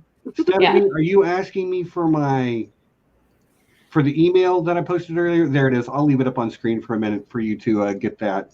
I think that's what you're asking me for. But yeah, that's legit. Any other wild theories we want to throw out before we take a moment to talk about what we're looking forward to or what we want to see? I will say, and somebody else on Twitter, I think, made this observation, but the sort of parallels between, Loki obviously finding out about the destruction of Asgard and reading about it, and then the end of episode 3 when he's literally seeing this civilization crumble and the parallel there. I just stuff like that. And the way he responds to that, it's interesting to me because it goes back to what I was saying earlier. Even though Loki's someone who's always being deceptive, but there is kind of, real depth to his character, and I think he's as flippant as he can be about all of it. I think that this is all really catching him off guard and making him go through some things, which is really interesting because this is the Loki coming right off of the attack on New York. So it's really interesting to see, this Loki processing all these things and going through it. So, yeah. Is it better than Thor Ragnarok? It's too early to tell, but it's very good. Like, it's really, it's the best of the Marvel Plus shows so far. Again, we've only seen half of it. We haven't made it to the end, so it's probably not better than Ragnarok, but it's really, really good. It's not as funny, but it's really good on the character development and the set the production design of the whole thing is really good. The music is awesome. The writing is good, funny, quippy. It's not as offbeat improv humor like Ragnarok, but it's still very enjoyable to watch. Yeah, I mean, I'm personally enjoying it more, I think, just because of the sort of creative decisions and sort of the production side of things. I like the aesthetics more than I did with Thor Ragnarok, but Thor Ragnarok is such a sort of outlandish, hilarious thing. I can see why people, I don't know why we're comparing them though, honestly. They're different enough that I don't know that you can compare them very well. But it's extremely good, Bernie. Like, it's extremely good. I mean, yes, it did not have Taika Waititi in the driver's seat, but it has a lot more feel of Rick and Morty or Doctor Who. There's a lot of those kinds of influences. A lot more sci-fi. I think the showrunner was involved in Rick and Morty. Michael Waldron is definitely a writer on Rick and Morty. I don't know what really? Aaron's back. Yeah. He wrote the first. Oh, okay, that's who it was. Okay. Yeah. The showrunner.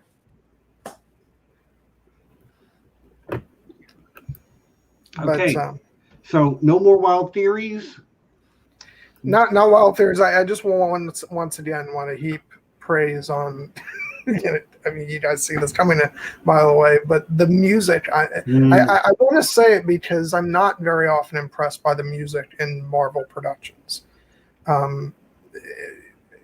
Aside from Alan Silvestri's work on the Avengers, which I think that's a really great thing. We're not here to talk about the Avengers, John. Yeah, I know. But like, I just really love, because it gives off just this really weird, bizarre vibe. It's a mixture of many different things. You know, there's some electronics in there, but then you've got, like I said before, the theremin from giving you this really old sci-fi vibe, and Tom Hiddleston singing.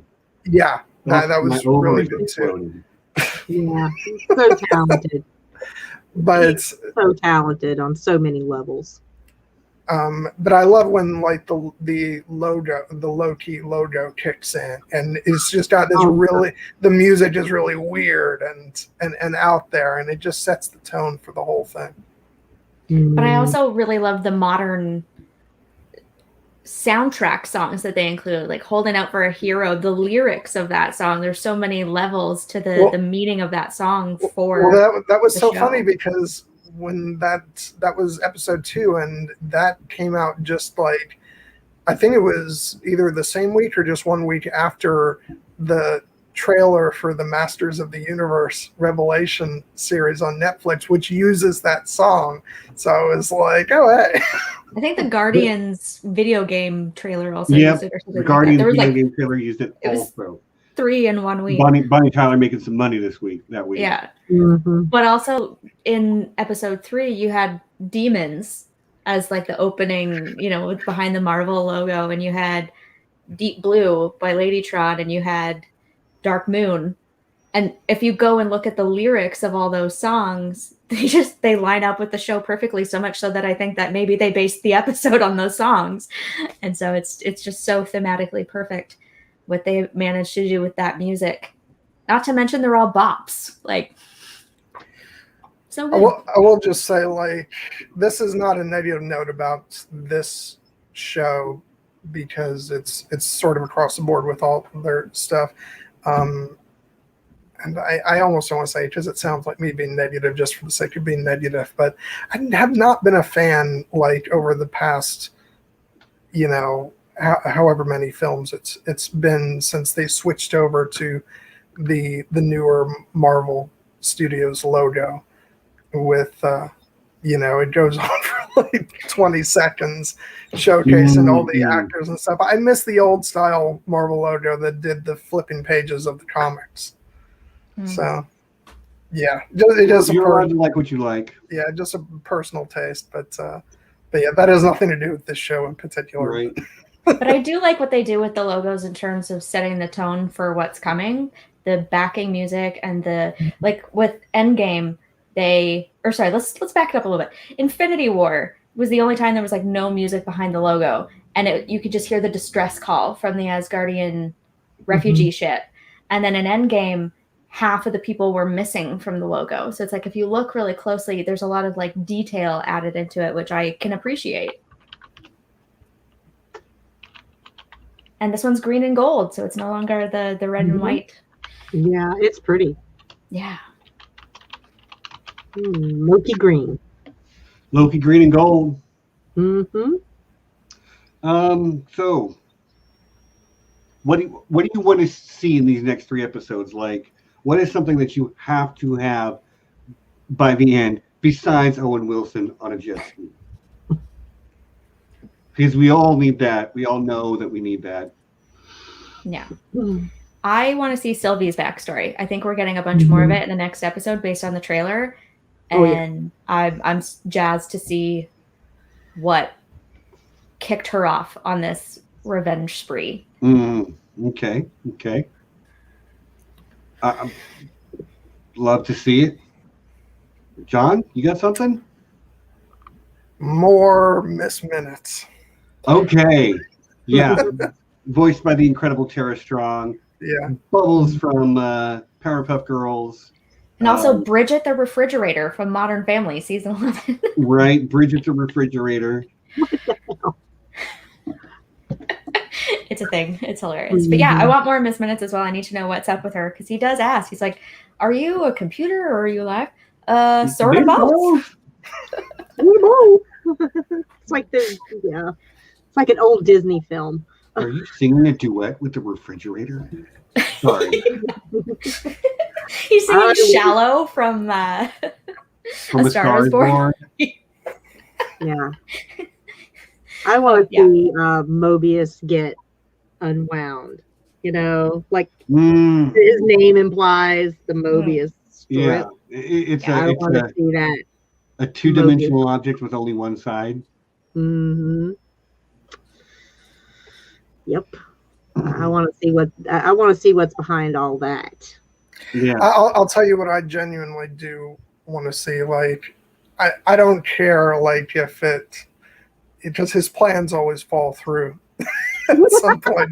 But I want Loki to actually like get the better of everybody and have at least an episode where he's sort of on top of his game and and everybody else is on the back foot, even if it all comes crashing down for him in the next episode, because he's a lot of fun when he is being his in his element of his full mischievous self. Yeah, I think I just want to see. Actually, it's weird, but there's chemistry between Loki and Sylvie. Sexual chemistry. Yes, there is. Which is weird when you think about them being the same person or variants of the same person. Like, yeah, but it doesn't that make sense for Loki? Like, who would he be more attracted to than himself or themself, herself, however you want to put it? Like, and it's weird, but like, it's not super creepy because they're not from the same timeline, and it's, I don't know. If they have the same parents, then technically it's incest. That's also true. So there's that. But I mean, incest sells. Look at Game of Thrones. Technically, it's masturbation. Yeah. That was my first thought. And then I was like, no, because they're separate entities, but they would have the same parents. So no, they wouldn't have the exact same parents. They'd. Why not? She's Laufey daughter. He's Laufey son. And like, as far as so like biologically, it's but wouldn't the parents then be like? Couldn't the parents also be variants of the other parents? Or I wouldn't think so, because the variant, each universe only spawns one variant before it gets eradicated. Okay, you're right. Yeah. Okay. Yeah. For me, there were two readings on the tension between Sylvie and Loki. The first was narcissism, and the second was a reconciliation with the self. Mm-hmm. Mm-hmm. So I'm hoping that they don't go the overt romance route and that they just keep that tension, because I think it says a lot more about the characters to do that instead of leaning into the easy, cheap, hey, let's have our two Lokis hook up, because that's really really messed up. I'm happy with it just remaining at sort of like the sexual tension level. You can, especially as short as these seasons are, you can do that for years. Mm-hmm. I mean, at this point, I don't see her being very interested. Well, I don't know. They're two sides of the same dagger. That's what he was like when he was having his philosophical moment. I think she doesn't want him to think that, but I think it's there. I think I see it there. Like, she looks at him with, there's something there, and I'm here for it. Self-admiration. Yeah. I just think she's looking at him like, you're an idiot. That's certainly how it starts out. Yeah. Well, all the variants look at the other variants as the lesser idiots. Right. They're all idiots. I'm not an idiot. But that's just the hubris, That's just Loki, or Sylvie, or whatever's behind the curtain. Right. Another Loki. We're going to get at least one more Loki variant before the end. At least. I think we have to. We've got President Loki coming. I'm not sure if that's our. See, I don't know who's Loki Prime anymore. Like, you know, I mean, our- our matter? Loki- Does it I don't know matter? what their Loki Prime is the one that died in Endgame. yeah. So this would be like Loki Beta or whatever. I don't know. Well, What L1130. yeah, this one is. We don't know if it's Well, the you same guy. can only call that Loki Prime if you subscribe to what the Timekeepers are selling, that they keep the sacred timeline in order, and that the timeline that we know is like the main MCU timeline is Right. not just in reality just one of many. Conveniently, Yeah. it's the timeline that Loki died in. Yeah, I think it can't just be a single universe. There has to be other like Well, there really dimensions and shit. was. Miss Minute explains that in episode 1 that there used to be a multiverse. Yeah, but again, like that, it could just be all part of the the bullshit being peddled. Propaganda. True. Yeah. And Speaking what of, was wrong with that? Because if we're like, because if we take a larger view, if we theorize that like Spider-Man Into the Spider-Verse is like is actually part of the MCU, we just haven't connected the dots yet, then It's just too many parallel universes. then you can see that there's already multiple separate timelines. So yeah, that would sort of prove that it's actually not true that there's only one. So that depends on whether or not they're Into the Spider-Verse is meant to be part of the MCU, which we don't have like a definitive answer on yet. But I go with no, but like fine. Like there's enough room for all of it. it might work in somehow retroactively. But speaking of wild theories and multiversal wars, there is a theory floating around that the multiversal war hasn't happened yet. And so it's kind of maybe the thing that everything works up to, and then the Timekeepers reset it and start the cycle over again. And so maybe that's what we're actually going to be seeing in the future. Okay. I don't know. It's out there. It's not my theory, but something to chew on. Joe asking the big questions. Would it be incest or twincest? And we kind of covered that just now a little bit. I think I arrived at some sort of weird masturbation.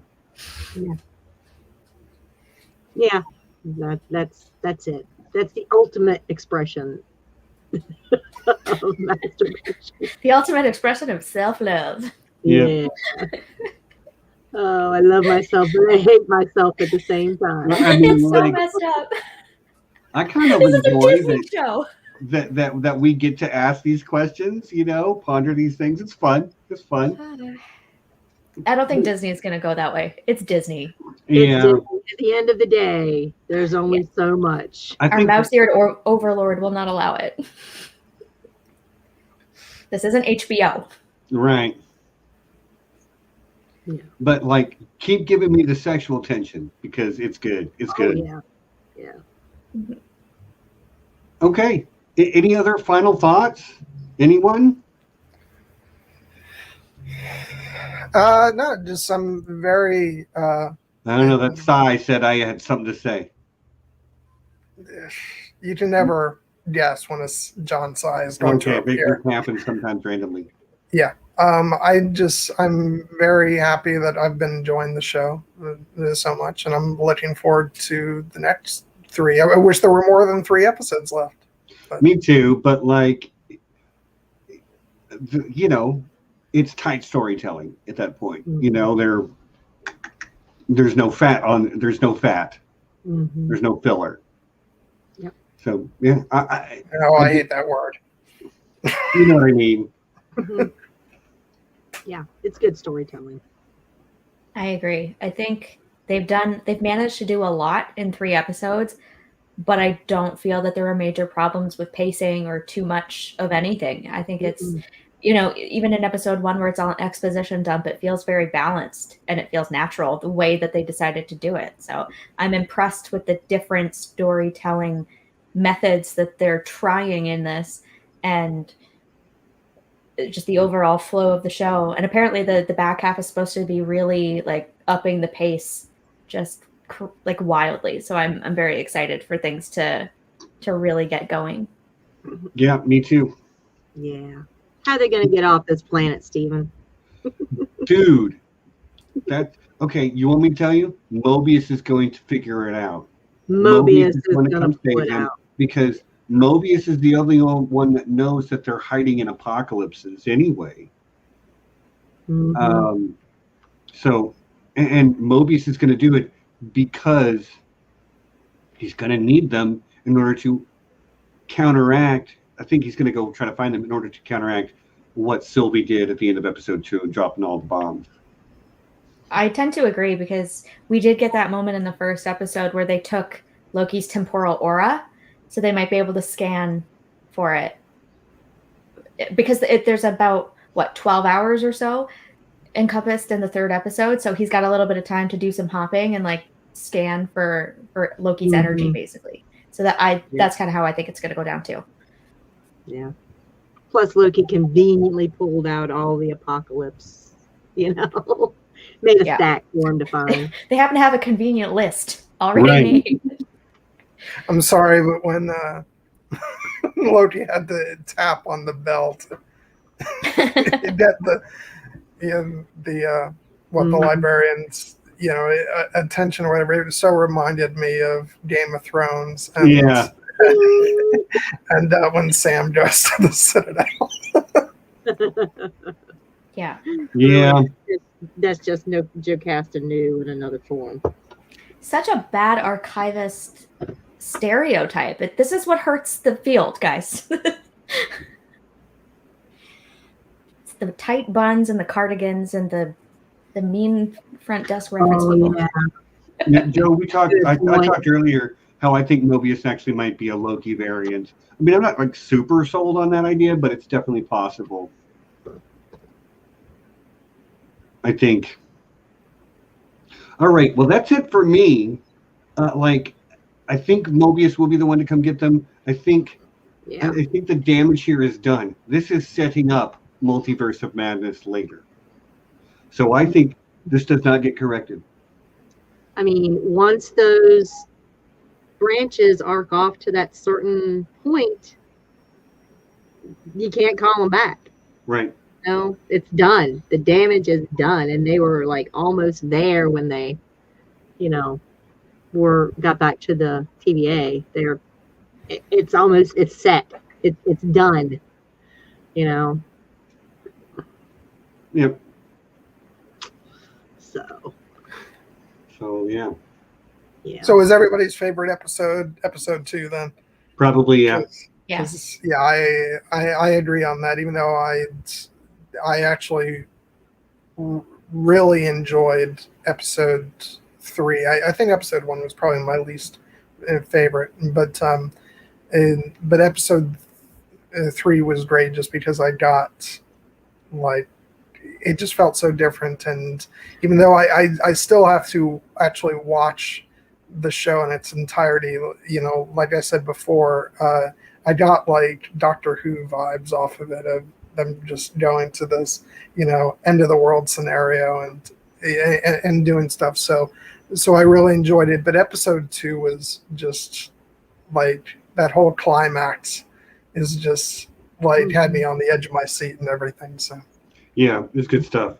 They fought he fought and used a vacuum cleaner as a weapon effectively. He telekinetically grabbed a Roomba. Come on. Monkeys go to a Walmart. Like the vacuum cleaner flail, like. I love that when Loki got knocked to the ground, though, he had the exact same expression as when Doctor Strange sent him, falling. I've been falling for 30 minutes. Mm-hmm. It's the same. Yeah, he lands exactly the same way. Loki got him falling. Also, when he got thrown out of the train, he landed more or less the same way. Mm-hmm. Yeah. So good. You can tell he's probably been chucked out of a few windows in his time. Probably by Thor. He knows how to tuck and roll. Yeah, get out. Tuck and roll down. Apparently not, because he just drops like a sack of potatoes and Yeah, well, like In he's Ragnarok. used to being hurled sideways with the get help meme, you know. He's we're used not to being doing thrown a help. certain way. All right, though, I'm done. I'm ready to wrap this up. Nature is calling me. So, like, I don't want to cut anybody off. Last thoughts, if you've got them. Otherwise, I'm going to start wrapping it up. Okay, great. Nessie, you're not working on anything right now. Kate, you're going to be back soon-ish, and maybe on John's channel soon-ish again as well. John. Yeah, it's looking like I the was next. just on John's channel. So. Yeah. Go check out the stream nesting I did last night on Quad Dungeon, and coming up next is probably going to be Star Trek: First Contact. So look forward to that. Yeah. Oh, sorry. Ugh. You talk enough, your jaw gets tired. My face hurts. Yeah, I know. Sorry. And then I ask you to come on here and talk for 2 hours when I know you have jaw problems. But I like what you have to say, so I'm going to keep doing it. Yeah, and then come back next week here. I'm not sure what our topic is, although somebody suggested Mystery Men. I can't remember who it was. Danny McKay. Might try to get a couple people in on that because I actually do unironically love that movie. It's great. The cast is incredible. Greg Kinnear, William H. Macy, Ben Stiller's in it, Paul Rubens, Hank Azaria. Like, it's got a great cast, and it's funny, and it is superhero, but it's like they're all D-list superheroes. So, yeah, maybe we'll do that. Maybe not. I'm not sure. But after that, more Clone Wars, season 6 of the Clone Wars. After that, we're going to wrap up Loki. After that, who knows? But yeah, keep coming back. We'll keep talking about nerd stuff. Thanks to everybody who was here to watch us talk about these 3 episodes of Loki. I had a great time. Mr. Tacos. It's been a minute, buddy. It's nice to see you. We're wrapping up right now, unfortunately, but you can go back and watch the stream. But it's nice to see you, buddy. It's been a minute. Oh, sorry. Oh. My jaw is tired. Welcome to my world, Stephen. Yeah, right? That's how it feels all the time. Sorry. Doesn't help that I have the opposite of resting bitch face. Right. But but thanks to everyone who's here. Really do appreciate it. I mean, I would do this if nobody watched, but I feel less weird about it when people do watch, you know? It's always fun to talk about nerdy stuff with my friends, and to have good people around me who we can have different theories, disagree on what's being said, and we can, you know, John trusts Loki and I don't, but, you know. I never said I trusted him. Yeah, you believed him. That was a mistake. I believe that some sincerity is coming through even while he's being devious. That does not translate to trusting him. I fully expect that he's playing another angle every time he says something. God, Stephen. Hey, Taco Man, send me an email here and I'll get you into our Slack group. That's what Reflective Rambling is talking about. If you want to join it's basically like a closed message board. It's similar to Discord. It's good times. Yeah, but we have a lot of fun there. Daily doses of memes and positivity and all that stuff. Good times, good times. Okay, so thanks everyone for joining us. Don't forget, we've got the Here Be Dragons, Here Be Con thing coming up as well. If you want to know more about that, and you can contact me. Most of y'all know how to find me. I've got links down in the description, both for our channel email, and you can DM me on Twitter, whatever. And yeah. I do have to say, actually, Kraken Tacos actually is already in our Slack. I thought so, but he just don't ever post. Like, maybe I'm wrong. I think maybe he forgot. Yeah, you're not overstepping cast. Like we love, we have one rule at this: everybody's welcome. Don't be an asshole. Like that's the rule. We only will kick people out for being an asshole, and it's literally never had to happen. So, pretty good track record so far. Mm-hmm. Pretty good track record. Yeah. Yeah, you've been away, Mr. Tacos, but well, always glad to see you. And even if you don't sort of rejoin the Slack group, it was nice to see you today. But yeah, I think that's it for me, y'all. I've got to go to the restroom soon. Got to talk to these two. I can never get it right either. Yeah, I can't ever get it right. I got to talk to her and him. So yeah, we'll see you all next week for something. Once I figure it out, I'll like tweet about it and put it in the Slack group. But yeah, love you guys. Thanks for coming. We'll see you next week. And until then, you know what it is. Peace and be excellent to each other.